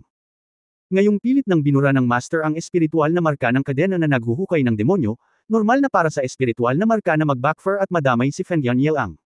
Pagkalipas ng ilang minuto, narinig na lamang ni Yang Yiyu na sumangot ng malamig ang Master, at umungal ng extinction, at hinampas din ng isa niyang kamay ang tanikala na nakakapit ng demonyo, at ang kadena na nakakapit ng demonyo ay biglang gumawa ng kalampag, na parang ungol. Pagkatapos ay naglaho ang liwanag ng tanikala na nahuhuli ng demonyo. Sa oras na ito, sinabi ni Yun Changxi, ang marka ng kaluluwa ng maliit na brat ay nasa ibabaw nito. Tutulungan ka ng iyong Panginoon na pinuhin ito. Ang trapping chain na ito ay isang top-grade na immortal na sandata. Ito ay magiging malaking pakinabang sa iyo. Sa pamamagitan ng pagtulong sa iyong pinuhin ito, magagawa mong gamitin ang 30% ng kapangyarihan ng trapping chain. Tuwang-tuwa si Yang Yian nang marinig niya ito, at agad na tinamaan ng espiritual na puwersa ang chain trapping chain. Pagkatapos ay nakita niya ang matanda na nagpumilit ng isang patak ng dugo, at ang tunay na elemento ng apoy ay nagsimulang lumiko at nagsimulang pinuhin ang tanikala na nakakabit ng demonyo. Wala pang 5 minuto, ang chain na nakakapit ng demonyo ay kumislap ng puting liwanag at naging isang napakagandang lubad kay Yang Yian, at naramdaman din ni Yang Yian na siya at ang chain na nakakapit ng demonyo ay may koneksyon. Sa isang pag-iisip, ang kadena na nakakapit ng demonyo na nakatali sa leeg ni Feng Yuanyang ay otomatikong lumuwag, at ang kabilang dulo ay nakaugat sa Stone Lotus platform sa dingding. Lumabas din ito sa Lotus platform na may putok ng lumiliko ang isip ni Yang Yian. Ang dulong ito ay may parang sibat na ulo, ngunit ito ay nasa hugis ng 6 na diamante, nagniningning sa malamig na liwanag, at mukhang napakatalam. Alam ni Yang Yian na ang chain trapping chain na ito ay hindi lamang mabibitag ang mga demonyo kundi aatake din sila. Nang lumabas sa Lotus platform ang chain trapping chain na may hexagonal sharp spearhead, ang hugis lotus na lalaki na orihinal na inukit sa pader na bato ay biglang nagliwanag, ngunit ito ay itim. Pagkatapos ay pinanood ni Yang Yian ang Lotus platform na nabuhay at umiikot sa pader na bato. Pagkatapos ay nakita niya ang isang maliit na kahon ng bato na lumitaw sa platform ng Lotus at dahan-daang bumangon mula sa platform ng Lotus na bato sa dingding. Mangolekta. Si Master Yun Changxi ang nagtaas ng kanyang kamay at kinuha ang maliit na kahon ng bato sa kanyang kamay. Sa oras na ito, sinabi ni Feng Yuanyang, "Senyor, ang kahon ng bato ay naglalaman ng mga buto ng itim na lotus." "Alam ko," mahinang sabi ni Yun Changxi. Medyo napahiya si Feng Yuanyang, ngunit pagkatapos, sa natulala ng mga mata ni Yang Yian, ang kanyang buong katawan ay nagningning ng berdeng ilaw, at agad na nagbago sa isang lalaking may berdeng buhok. Pagkatapos ay ikinuyom niya ang kanyang mga kamao at sumaludo kay Yang Yian o Yun Changxi, sinabing, "Feng Yuanyang, salamat sa pagtulong mo sa akin mula sa suliraning ito. Tatandaan ko ito sa aking puso. No need to thank me. 3,000 taon ka na namang nakulong. Hindi naman tayo ang first wave ng mga taong pumunta dito, tama ba?" Tanong ni Yun Changxi. "Ang sinabi mo ay hindi bababa sa daan-daang tao ang pumunta rito sa nakalipas na 3,000 taon, ngunit kinain ko silang lahat." Casual na sabi ni Feng Yuanyang. "Mabuti naman. Dahil marami kang napatay na tao, dapat marami kang kayamanan, di ba? Alam mo ba ang gagawin?" Si Yun Changxi ay tumitig kay Feng Yuanyang. Gustong sampin ni Feng Yuanyang. "Blackmail ito. Inalis mo ang isang nangungunang engkanto na sandata, ang Demon Trapping Chain. Ano pa ang gusto mo?" Ngunit hindi siya naglakas loob na isipin iyon sa kanyang puso. Pakiramdam niya ay hindi maarok si Yun Changxi sa kanyang harapan. Bilang karagdagan, tinulungan niya siya mula sa sitwasyong ito, kaya dapat siyang magpakita ng pagpapahalaga. Aniya, totoo ang sinabi ng senior. Handang ailay ni Yel ang mga kayamanan na nakuha niya. Pagkatapos niyang magsalita, iniunat niya ang kanyang kamay at isang ilaw ang kumislap, at isang sinaunang singsing ang lumitaw sa kanyang kamay. Lumiwanag ang mga mata ni Yang Yian. Naisip niya ang space ring at nasa sabik siya. Sa lahat ng magic tool, ang space magic tool ang pinakabihirang. Kabanata 567, Fengyan Jingzhou Wangzi's Fortune. Isa lang. Hindi ako naniniwala na walang nagsasaka na dumating sa iyo sa nakalipas na 3 taon. Isa lang ang space ring mo. Nanlaki ang mga mata ni Yun Changxi. Napaawang ang bibig ni Feng Yuanyang, meron pa. May lumitaw pang purple na bracelet habang nagsasalita siya. Tuwang-tuwa si Yang Yian. Napakagaling ng matanda, mas masama pa sa kanya. Nagustuhan niya ang ganitong uri ng blackmail. Walang duda na ang bracelet na kinuha ni Feng Yuanyang ay isang space magic weapon. Ang kanyang mga babae at apprentice ay walang space magic weapons. Ngayon lang nagkataon na natagpuan ulit, o masasabing siya lang sa buong Yunmen ang may Chenkun pot. Si Feng Yuanyang ay tumutulong sa uling sa snow. Huwag mag-aksaya ng oras, alisin ang lahat ng mga sandata sa kalawakan. Bilang guardian beast ng Xuanyuan Dynasty, hindi mo kailangan ng mga bagay na iyon, patuloy na pang-blackmail si Yun Changxi. Feng Yuanyang, wala talaga si senior. Naputol si Yun Changxi na may malamig na nguso. Sinabi ni Feng Yuanyang sa umiiyak na boses, may isang huling sinturon. Inilagay ko ang lahat ng kayamanan dito. This time wala na talaga. Naniniwala ako sa iyo sa pagkakataong ito. Habang nagsasalita siya, iwinagayway ni Yun Changxi ang kanyang kamay at kinuha ang isang space ring, isang space bracelet, at isang space belt sa kanyang kamay. Sa oras na ito, si Feng Yuanyang, na naging tao, ay nagmamadaling nagsabi kay Yun Changxi, "Senyor, magpapalim ako dito. Babayaran kita sa pagligtas mo sa akin sa ibang araw." Si Feng Yuanyang ay hindi gustong makipag-usap kay Yun Changxi kahit sandali. Nakaramdam siya ng kirot sa kanyang puso kung magtatagal pa siya ng 1 minuto. Ang mga tool sa mahika sa espasyo ay hindi karaniwan kahit sa mundo ng paglilinang. Siya ay na-blackmail ni Yun Changxi ng 3 magkasunod na piraso. Dumudugo ang puso niya. Kung magtagal pa siya, baka humingi pa siya ng higit pa. Saan mo gustong pumunta, anak? Tanong ni Yun Changxi na may singkit na mga mata. Sa sandaling ito, naninigas ang buong katawan ni Feng Yunyang at hindi niya namamalayan na umatras. Sa wakas ay nakaahon na siya sa gulo. Baka gusto siyang itago ng senior na ito. Kinakabahang sinabi ni Feng Yunyang, nakulong si Yelang sa loob ng 3,000 taon, at ang ulo ng pamilya ay nababalisa. Naturally, dapat siyang bumalik sa mundo ng paglilinang upang magulat. Ang mundo ng Earth ay ang kanyang malungkot na lugar. Hinding-hindi siya mananatili roon kahit nabugbugin siya hanggang mamatay. Tama na bumalik sa mundo ng paglilinang sa lalong madaling panahon. Ayaw niyang makalabas sa lungga ng lobo at muling mahulog sa bibig ng tigre. Naisip niya na kung iingatan siya ni Yun Changxi, lalaban siya hanggang kamatayan. Anyway, ayaw niyang makulong ng 3,000 taon. Muntik na siyang mabaliw. Ngunit hindi niya inaasahan na sasabihin ni Yun Changxi, bumalik ka.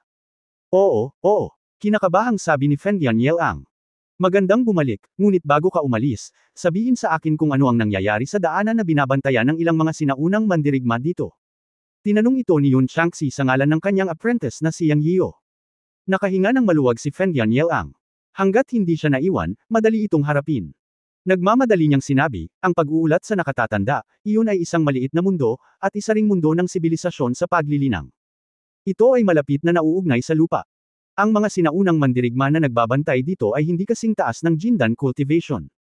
Ang maliit na mundo ay tinatawag na Mountain and Sea Realm. Nang ako ay nanggaling sa cultivation world, dumaan ako sa Mountain and Sea Realm. Pagbalik ko, babalik ako mula sa Mountain and Sea Realm. May transmission array na humahantong sa cultivation world. Alam mo ba kung bakit ang mga sinaunang mandirigma sa Earth ay nakatalaga upang bantayan ang daan ng bundok at dagat at pigilan ang dalawang panig sa pakikipag-usap? Tanong ulit ni Yun Changxi. Ito ay dahil ang mga cultivator mula sa Mountain and Sea Realm ay walang pinipiling pumatay ng mga inosenteng ordinaryong tao, kaya ang mga sinaunang mandirigma sa Earthside ay pumwesto upang bantayan at karaniwang selyuhan o sirain ang lahat ng mga channel array. Alam talaga ni Feng Yunyang. Matapos marinig ito, alam din ni Yang Yio na tama ang sinabi ng matandang si Jiaxian. Ganito ang sitwasyon. Ang ibig mo bang sabihin ay nawasak na ang lahat ng mga daanan sa pagitan ng Earth at ng Mountain and Sea Realm? Patuloy na tanong ni Yun Changxi. Hindi naman. Ang ilan ay ganap na nawasak.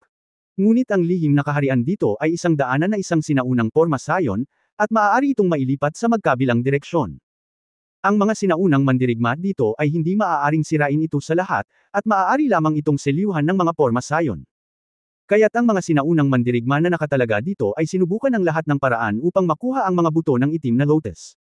Gusto nilang gamitin ang kapangyarihan ng mga buto ng lotus upang palakasin o kahit naganap na bumalik sa daanan ng bundok dagat. Gayunpaman, walang nakakaalam kung ang mga buto ng itim na lotus ay may malakas na kapangyarihan. Sa pagsasalita tungkol dito, ang mga sinaunang mandirigma sa Earth ay talagang nakakaawa.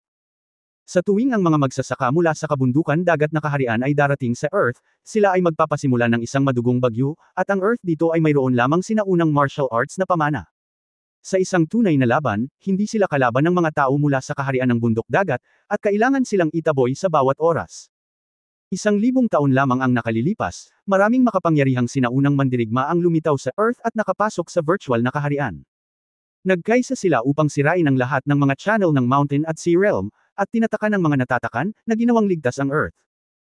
Gayunpaman, kahit na ang mga channel sa magkabilang panig ay sarado, ang mana sa Earthside ay nasira din, kaya ngayon ang mga sinaunang mandirigma ay higit sa tinatawag na virtual realm, at ayon sa realm ng cultivation, sa karamihan ay ang mga ito ay quasi-golden elixir cultivation.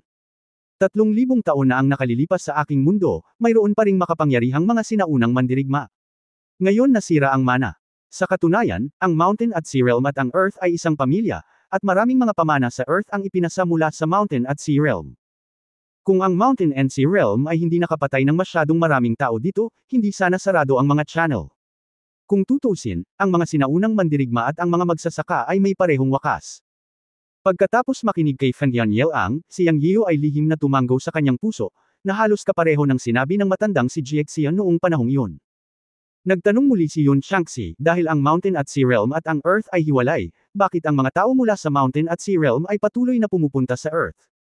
Sa pagkakaalam ko, hinahanap din ng mga tao mula sa Mountain and Sea Realm ang God's Cemetery, ngunit walang nakakaalam kung nasaan ang God's Cemetery, tanging ito ay nasa Earthside. Paliwanag ni Feng Yunyang. Tumango si Yun Changxi at sinabing, well, alam ko. Maaari kang pumunta, ngunit tandaan, hindi mo pa ako nakita, lalo pa ang selyo ng kawalang kamatayan.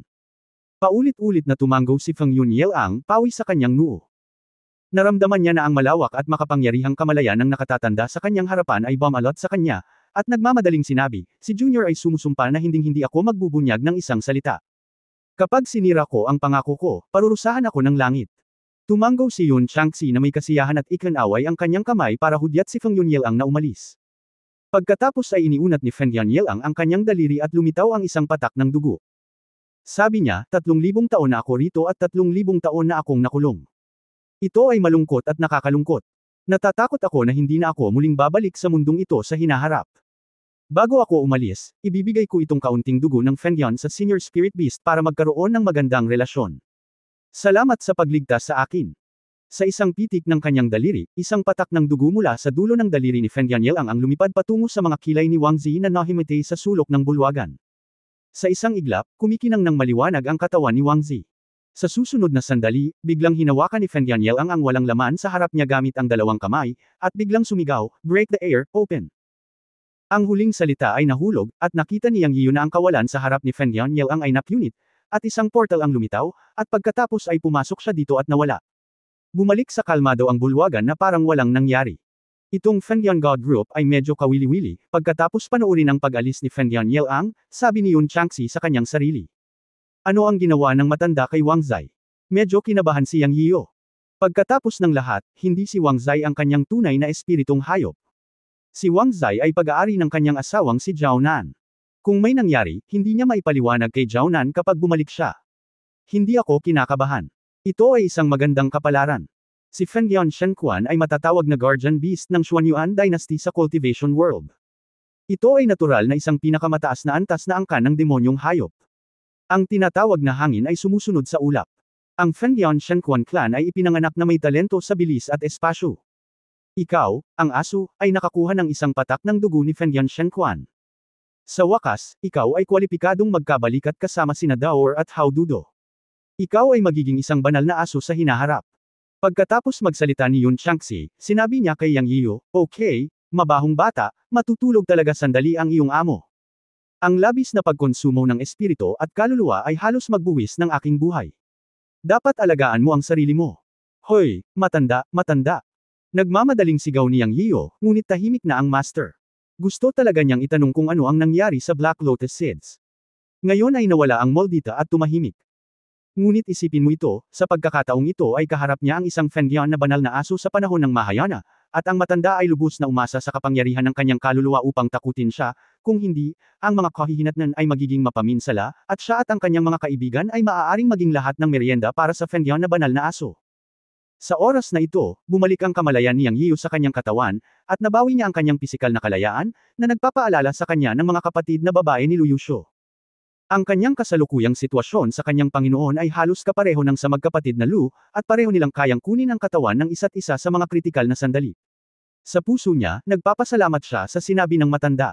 Ang unang bagay na ginawa ni Yang Yiyu nang mabawi niya ang kanyang pisikal na kalayaan ay pumunta at tingnan kung saan napunit ni Feng Yunyel ang espasyo ngayon.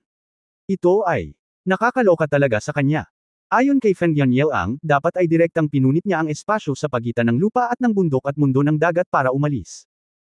Dahil dito ay naunawaan ni Yang Yiyu na sa harap ng ganap na lakas, ang bundok at ang daluyan ng dagat ay isang dekorasyon lamang, at hindi niya alam kung ano ang punto ng matanda, ang diwata ng alak, na nagbabantay sa daluyan ng bundok at dagat. Kabanata 568 Black Lotus Seed. Hindi maintindihan ni Yang Yiyu ang pagpupumilit ng matanda, ngunit tiyak na gagawin niya ang ipinangako niya sa matanda. Ngayong ang mga buto ng itim na lotus ay nagpapalit ng kamay, hahanapin niya ang matanda na maghahatid sa kanila. Ngunit hanggang ngayon, hindi pa nakikita ni Yang Yiyu kung ano ang hitsura ng Black Lotus Seeds. O kung may mga buto ng lotus sa kahon ng bato. Kaya nagpasya siyang kunin ito at tingnan. Sa pag-iisip ng mabuti tungkol sa paglalakbay na ito sa Black Lotus Cave, marami siyang nakuha. Siyempre, ang lahat ay isang pagkakataon, at higit pa dito ay dahil sa Master. Kung hindi dahil sa Master, naging merienda na siya sa tiyan ng Fengyun God Dog. Ang isang malaking bilang ng mga kaaway ay napatay ng Master, at lahat ay nilamon ng Fengyun God Dog. Masasabing mula ngayon, patay na ang mga Master ng ilang malalaking kaaway sa Qingcheng, Shenzong at Mizong, at wala siyang kaaway. Ang pakiramdam na ito ay nagpaginhawa kay Yang Yiyo. Mula nang magsimula siyang magsanay ng Taoismo, nadama niya na ang kanyang mga nerbiyos ay hindi nakaka-relax at tensyonado sa lahat ng paraan. Isipin mo, hinabol siya ng mga kalaban hanggang sa paglaki, nakakapagod pero mabilis din lumaki. Ngayon ay narating na niya sa wakas ang tuktok ng pagtatayo ng pundasyon, at ang susunod na hakbang ay gininto ang elixir. Sa pag-iisip tungkol dito, bumantong hininga si Yang Yiyan. Tinitingnan ng chain trapping chain at 3 space instrument sa kanyang kamay, inilagay ni Yang Yiyan ang pinong demon trapping chain sa kanyang dantian para sa pagpapakain. Ito ay isang top grade na walang kamatayang instrumento. Masasabing sa hawak na chain trapping chain, bagamat 30% lang ng kapangyarihan nito ang kaya nitong gamitin, sapat na para sa kanya na duminahin ang sinaunang martial arts world. Ayon sa Fengyan Divine Dog, nag-iwan siya ng ilang natural na kayamanan sa 3 instrumento sa kalawakan, ngunit hindi binalak ni Yang Yiyan na tingnan ang mga ito pansamantala. Anyway, itinago niya ang isa sa 3 instrumento sa espasyo at ibinalik ang 2 pa sa iba. Gamit ang space instrument sa kanya, maaari rin niyang takpan ang Chenkun Pot. Ito ang pinakanasiyahan niya sa pagkakataong ito. Pagkatapos ay inilabas niya ang kahon ng bato na may ideya sa kanyang isipan, handa nang makita kung ano ang mga buto ng itim na lotus sa loob.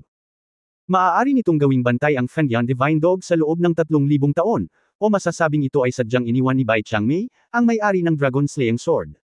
At ang pagkakakilanlan ni Bai Changmei ay isang misteryo, at hindi alam kung siya ay buhay pa.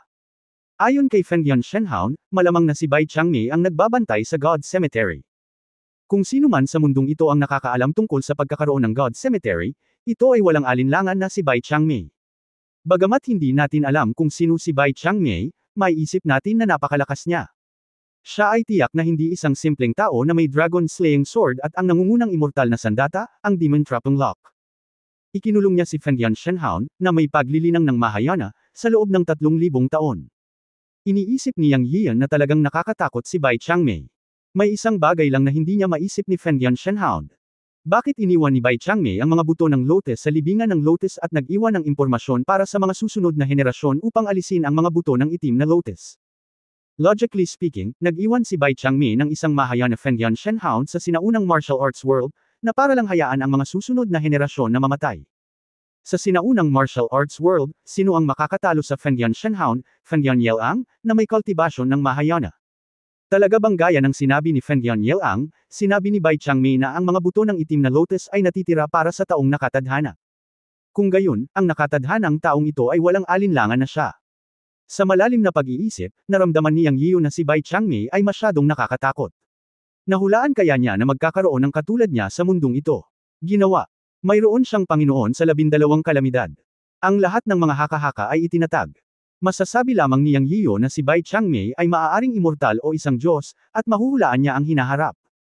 Itinala ni Yang Yiyo si Bai Changmei sa kanyang puso, at si Bai Changmei din ang kanyang benefactor. Ayon kay Fengyan Shenquan, ang Dragon Slaying Blade ay pag-aari ni Bai Changmei, at ngayon ay idinagdag ang mga chain trapping chain at Black Lotus Seeds. Lahat sila ay may kaugnayan kay Bai Changmei. Huminga ng malalim, sinubukan ni Yang Yiyo na buksan ang kahon ng bato gamit ang kanyang mga kamay, ngunit hindi ito gumalaw. Na may pag-iisip. Sa kanyang isipan, hinihimok niya ang kanyang tunay na enerhiya sa kahon ng bato. Sa susunod na sandali, ang kahon ng bato ay bumukas sa isang click. Pagkatapos ay isang nakasisilaw at kakaibang itim na liwanag ang bumungad mula sa batong kahon. Ito ay hindi isang normal na itim, ngunit parang araw. Kasabay nito, sinamahan ito ng hininga ng pagkawasak. Sa isang iglap, hindi sinasadyang ipinikit ni Yang Yiyo ang kanyang mga mata, at pagkatapos ay nagkaroon ng matinding sakit sa kanyang ulo, at siya ay nawalan ng malay. Hindi ko alam kung gaano katagal bago nagkamalay si Yang Yiyo at natagpuan ang sarili sa walang katapusang kadiliman. Nasaan ito? Siya. Subconsciously ungol sa sarili. Napakatahimik ng paligid at walang sumasagot sa kanya. Sa sandaling ito, natuklasan ni Yang Yiyo na ang kanyang kamalayan, hindi ang kanyang tunay na katawan, ang nasa kadiliman. Nagsimula siyang magpaanod na parang multo. Sa walang katapusang kadiliman, sumigaw si Yang Yiyo sa kanyang amo na si Yun Changxi ngunit walang epekto, at sumigaw at sampin din ang langit. Alam niyang nakulong siya, pero hindi niya alam kung saan siya nakulong. Walang katapusang kadiliman lang ang naroon.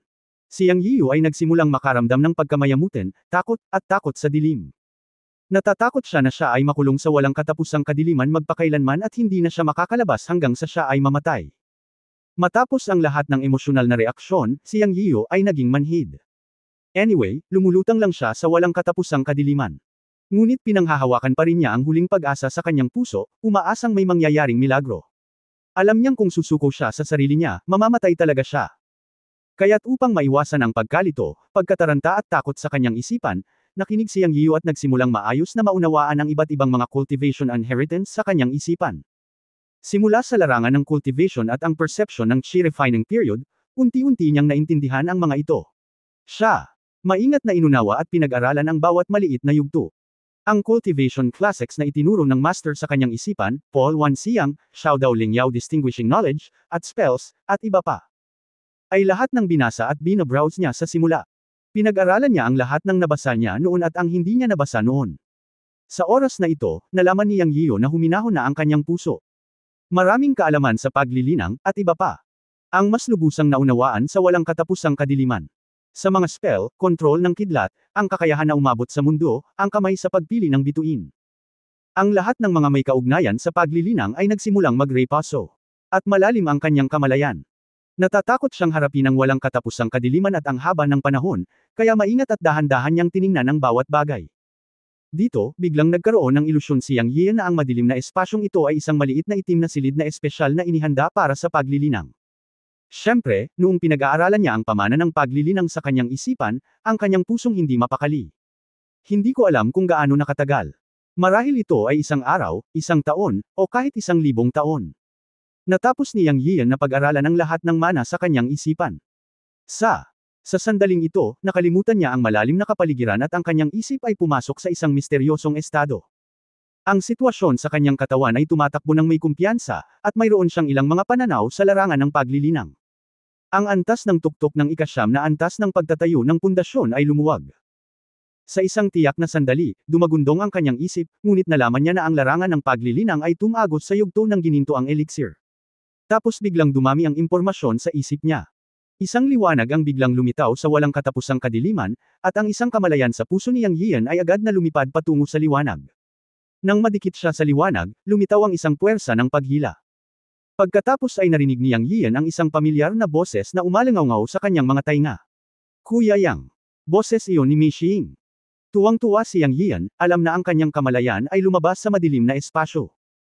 Nang bumalik ang kanyang kamalayan at iminulat niya ang kanyang mga mata, nakita niya si Mei Xing sa kanyang harapan, at pagkatapos ay nakita niya si Zhang Qingren, ang munting monghe na si Lao Fan, Chen Chengxiang, at Hu Xianer. Tumili. Wang Wang. Tumalon din sa kanyang mga bisig ang tatlong espiritong hayop. Nang muli niyang imulat ang kanyang mga mata ay nasa bulwagan pa rin siya. At lahat ay nagising mula sa kanilang pagkakoma. Namamaga at masakit ang isip ni Yang Yian, at nalaman niyang may ilang impormasyon na lumitaw sa kanyang isipan, tungkol sa mga buto ng itim na lotus. Noon lang niya naunawaan na ang madilim na espasyo noon ay talagang espasyo ng mga buto ng itim na lotus. At ang mga buto ng itim na lotus ay tumatakbo na ngayon sa kanyang isipan. Upang maging tumpak, ang madilim na espasyo ay ang espasyo ng mga buto ng lotus, na isang puwang na tanging kamalayan lamang ang maaaring pumasok, ngunit ito rin ay isang puwang para sa paglilinang. Espasyo para sa pag-unawa at pag-unawa sa larangan ng paglilinang. Pakiramdam niya ay nasa Black Lotus Space siya sa loob ng hindi mabilang na taon sa kanyang kamalayan, ngunit pinahintulutan din ito ang kanyang larangan ng paglilinang na makapasok sa yugto ng Jindan. Siyempre, ito ay isang kaharian lamang. Ngayon, hanggat may sapat na espiritual na enerhiya mula sa langit at lupa, maaari siyang pumasok sa yugto ng Jindan anumang oras, ang tunay na yugto ng Jindan. Ang Black Lotus Space ang nagbigay daan sa kanya na mag-concentrate sa pag-unawa at paglusot. Nang muling ipikit ni Yang Yiu ang kanyang mga mata at tingnan ang impormasyong lumabas sa kanyang isipan, nakita niya ang isang linya ng mga salita sa dulo, na ikinagulat niya. Black Lotus Dao Seed, Lotus Seed Space at Time Confinement. Sa sandaling ito, napagtanto ni Yang Yiu na ang nakuha niya ay hindi lamang ang Black Lotus Seed, kundi pati na rin ang pag-unawa sa Black Lotus Dao, iyon ay, ang Lotus Seed, na tinatawag na Black Lotus Dao Seed, ngunit kailangan niya itong dahan-daang maunawaan. Ito ay medyo malinaw pa, ngunit alam niya na ang Lotus Seed Space Confinement ay maaaring pahintulutan ng kamalayan na makapasok dito upang maunawaan ang larangan ng paglilinang, at ang oras ay maaaring kontrolin ng kanyang sariling mga iniisip. Kabanata 569, Tungtian Formation. Alam na ngayon ni Yang Yian na sa sandaling binuksan niya ang kahon ng bato, ang itim na buto ng lotus ay talagang pumasok sa kanyang isipan. Ang kasunod na madilim na espasyo ay isang pagsubok din para sa kanya. Kung nakapasa siya sa pagsusulit, makokontrol niya ang espasyo ng binhi ng lotus. Siyempre, ang isip ang pumasok dito upang maunawaan ang larangan ng paglilinang. Ang oras na ito ay maaaring kontrolin ng higit sa 1,000 taon, iyon ay, ang puwang ng Lotus Seed ay maaaring maunawaan ang 1,000 taon sa isang araw sa labas ng mundo. Siyempre, sa kanyang kasalukuyang antas ng paglilinang, hindi niya ito makokontrol ng wala pang 1,000 taon. Sa kasalukuyan, maaari lamang niyang buksan ang pangunahing 10 taon, iyon ay, gumugol siya ng 10 taon sa espasyo ng binhi ng Lotus bago siya namulat. Ang oras upang kontrolin ang puwang ng Lotus Seed ay tataas sa antas ng kanyang paglilinang. Ang kakayahang maunawaan ang larangan ng paglilinang sa kadiliman ang magiging pinakamalaking kayamanan. Ano ang mas mahalaga kaysa sa pagpapabuti ng larangan ng paglilinang? Kahit na ang pag-unawa sa mga spell, at iba pa, ay magiging dobleng epektibo. Ang pinakamahalagang bagay ay nalaman ni Yang Yian na hanggat gusto niya, maaari rin niyang hilahin ang mga iniisip ng ibang tao sa espasyo ng binhi ng Lotus, at maaari rin niyang maunawaan ang paglilinang. Katulad nito, siya na ngayon ang master sa Black Lotus Space. Sa oras na ito, ang buto ng Lotus ay sumanib sa kanya at nakilala siya. Sa madaling salita, hanggat ang mental na kapangyarihan ng tao ay hindi mas malakas kaysa sa kanya, maaari pa rin niyang pilitin ang iba na makulong sa walang hanggan na madilim na puwang ng Lotus Seed. Ito lang ang sikreto ng dalawang puwang ng Lotus Seed. Malinaw na naramdaman ni Yang Yian na ang mga buto ng Lotus sa kanyang dagat ng kamalayan ay may malakas na aura, na naging dahilan upang siya, ang master, ay hindi makalapit. Hindi alam ni Yang Yian kung ito ba ay isang pagpapala o isang sumpa para sa kanya. Ang mga buto ng Lotus ay nasa dagat ng kanyang kamalayan, ngunit hindi siya makalapit sa kanila. Maaari lamang niyang gamitin ang espasyo ng kamalayan na binuo ng kanyang kapangyarihang pangkaisipan. Kaya naisip ni Yang Yian na mayroon pa ring misteryosong belo na hindi pa nabubunyag para sa Black Lotus Seed na ito, ngunit hindi niya alam kung ano ang misteryo ng Black Lotus Seed. Siya, Bumantong hininga sa kanyang puso na nakakalungkot na ang master ay nakatulog ng mahimbing, kung hindi, maaari niyang hayaan ang master na makita kung ang pagkakaroon ng Black Lotus Seed ay isang pagpapala o isang sumpa para sa kanya. Nagkaroon din ng malaking problema. Biglang naisip ni Yang Yian na ngayong pumasok na ang mga buto ng Lotus sa kanyang dagat ng kamalayan, paano niya ipapaliwanag sa matandang lalaki ng diwata ng alak. Bagamat hiniling lamang ng matandang lalaki ng diwata ng alak na pumunta sila sa Black Lotus Cave upang kumuha ng kayamanan, hindi niya sinabi kung ano ang tiyak na kayamanan, ngunit naisip ni Yang Yian na mayroon lamang dalawang kayamanan sa buong Black Lotus Cave. Ang una ay natural na ang Black Lotus Seed. Hindi ko na ito pag-uusapan. Ang buto ng Lotus ang piniling pumasok sa kanyang dagat ng kamalayan at kilalanin ang Panginoon nito. Ang pangalawa ay ang Demon Trapping Chain. Sinabi ni Master na ang Demon Trapping Chain ay isang top-grade na immortal na sandata. Sa sinaunang martial arts world, ang isang top-grade na immortal na sandata ay hindi maisip. Sa opinyon ni Yang Yian, ang Kunlun Mirror ni Zhong Qingren at ang Qinghong Sword ni Mei Xiying ay parehong nasa antas ng walang kamatayang armas. Ang aura ng Demon Trapping Chain ay hindi kasing ganda ng Demon Trapping Chain. Ang nakakahiyang bagay ay sa tulong ni Master Yun Changxi, ang Demon Trapping Chain ay napino sa sarili niyang magic weapon. Kung ang mga kayamanan na tinutukoy ng matandang si Jiexian ay ang dalawang ito, kung gayon ay nakuha na niya ito ngayon. Gayunpaman, ang Demon Trapping Chain ay maaaring ibunyag, ngunit ang Lotus Seed ay hindi mahayag, dahil ang Lotus Seed ay nasa dagat ng kamalayan, at ang malakas na aura na ibinubuga ng kanyang sariling kamalayan ay hindi maaaring lapitan. Maaari lang niyang gamitin ang puwang ng Lotus Seed, at ang Lotus Seed ay masyadong mahalaga. Kung alam ng mga tao na mayroong isang buto ng Lotus sa kanyang dagat ng kamalayan, hindi ito magiging isang magandang bagay para sa kanya. Ngunit naalala ni Yang Yian na sinabi ng matandang si Jiexian na ang pangunahing layunin ay ipakulong ang Porma Sion. Ano man ang mangyari, kailangan niyang pumunta at tingnan. Hanggat magagamit ang mga tanikala ng demonyo, wala siyang pakialam na ibigay ang mga ito. Nagising si Yang Yian na parang nananaginip siya ng libu-libong taon. Masyadong maraming iniisip ang nasa isip niya. Nang bumalik siya sa katinuan, muling sumigaw si Mei Xiying, Kuya Yang. Nagising siya na parang panaginip. Ah, Kuya Yang, okay ka lang? Tanong ni Mei Xiying. Ayos lang okay lang ba kayo? Tumingin si Yang Yian sa ilang tao at nagtanong. Ayos naman ang lahat. Pagkagising ko, tinulungan ko sina Senior Brother Zan at Junior Brother Chen na tanggalin ang poison miasma sa katawan nila. Ngayon ay maayos na ang lahat. Pero tinakot mo kami. Kahit anong tawag namin sa'yo, hindi ka nagising. Kung wala kang hininga, akala namin patay ka na. Buti na lang at nagising ka na. Sabi ni Mei Xiying sa ilang salita. Bakit ang aga mo nagising sa amin? Alam mo bang isang araw o dalawa na kaming naghihintay sa iyo dito? Kapag hindi ka nagising, ililibing ka namin ng buhay. Nakangiting sabi ni Zhong Qingren. Maglakas loob ka ba? Natawa din si Yang Yiyo. Sa pagkakataong ito, sa wakas ay ligtas at maayos ang paglalakbay ng lahat sa Black Lotus Cave. Buhay silang lahat. Kung ikukumpara sa matandang lama at sa iba pang kinain ng hangin at Cloud Divine Dog, napakaswerte nilang anim. Lahat sila ay nakaligtas sa isang malaking sakuna at masaya na nabuhay. Nagbiro sila sa isa't isa. Nagpalitan din sila ng ilang naunang impormasyon sa isa't isa, ngunit lahat sila ay labis na nanlumo nang malaman nilang lahat sila ay nahimete at walang naalala. Nagsinungaling din si Yang Yiyo na nahimete siya. Hindi niya talaga alam kung paano ipapaliwanag sa kanila. Maaaring ang aso ay ang Wind and Cloud Divine Dog, at ito ay isang buhay na kaharian ng Mahayana. O ang kanyang amo na si Yun Changxi ang kumilos. Walang paraan upang maipaliwanag ang maraming problema, kaya maaari rin siyang magpanggap na tanga. Sa pagtatapos, si Zon Qingren ay nagtanong ng isang matalas na tanong, tiningnan namin ang buong bulwagan, at wala kaming nakitang anumang kayamanan, pati na ang mga buto ng itim na lotus.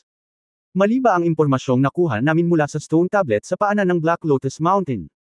Kung walang kayamanan, bakit tayo hiniling ng mga ninuno ng bawat pamilya na pumunta dito? Paano natin ipapaliwanag sa mga ninuno mamaya? Sa pagkakataong ito, alam ni Yang Yiyo na kailangan niyang magsanay ng mga tanikala na nakakapit ng demonyo, kung hindi, mahirap ipaliwanag kapag nakita niya ang matandang diwata ng alak.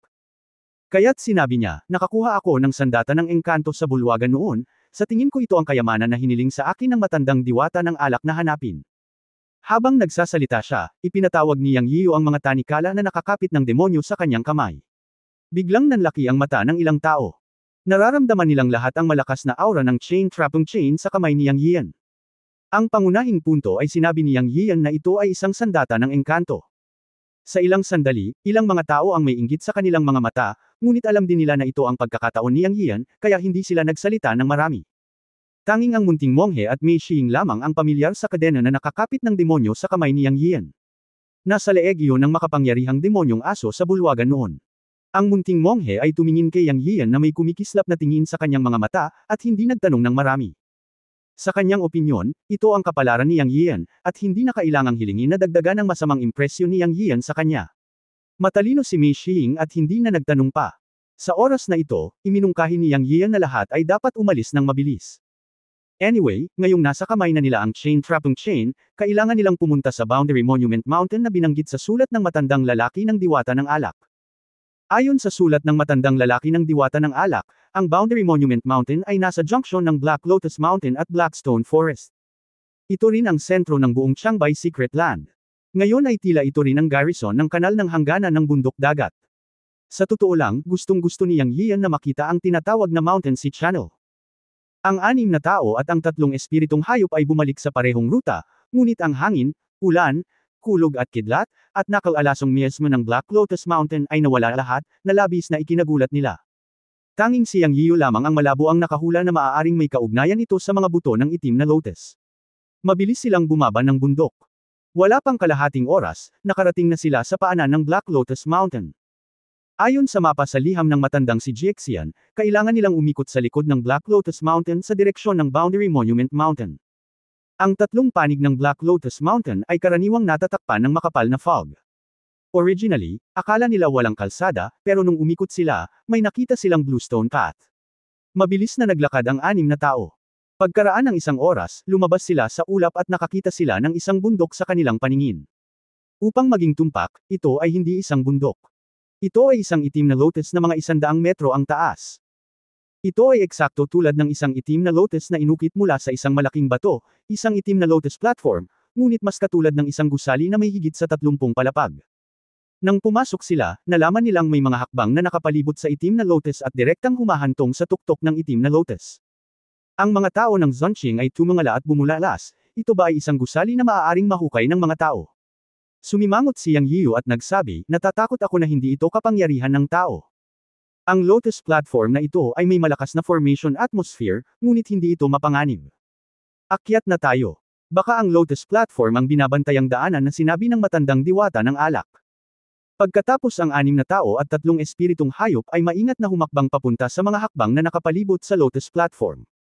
1 metro lang ang lapad nito at halos 70 degrees ang matarik.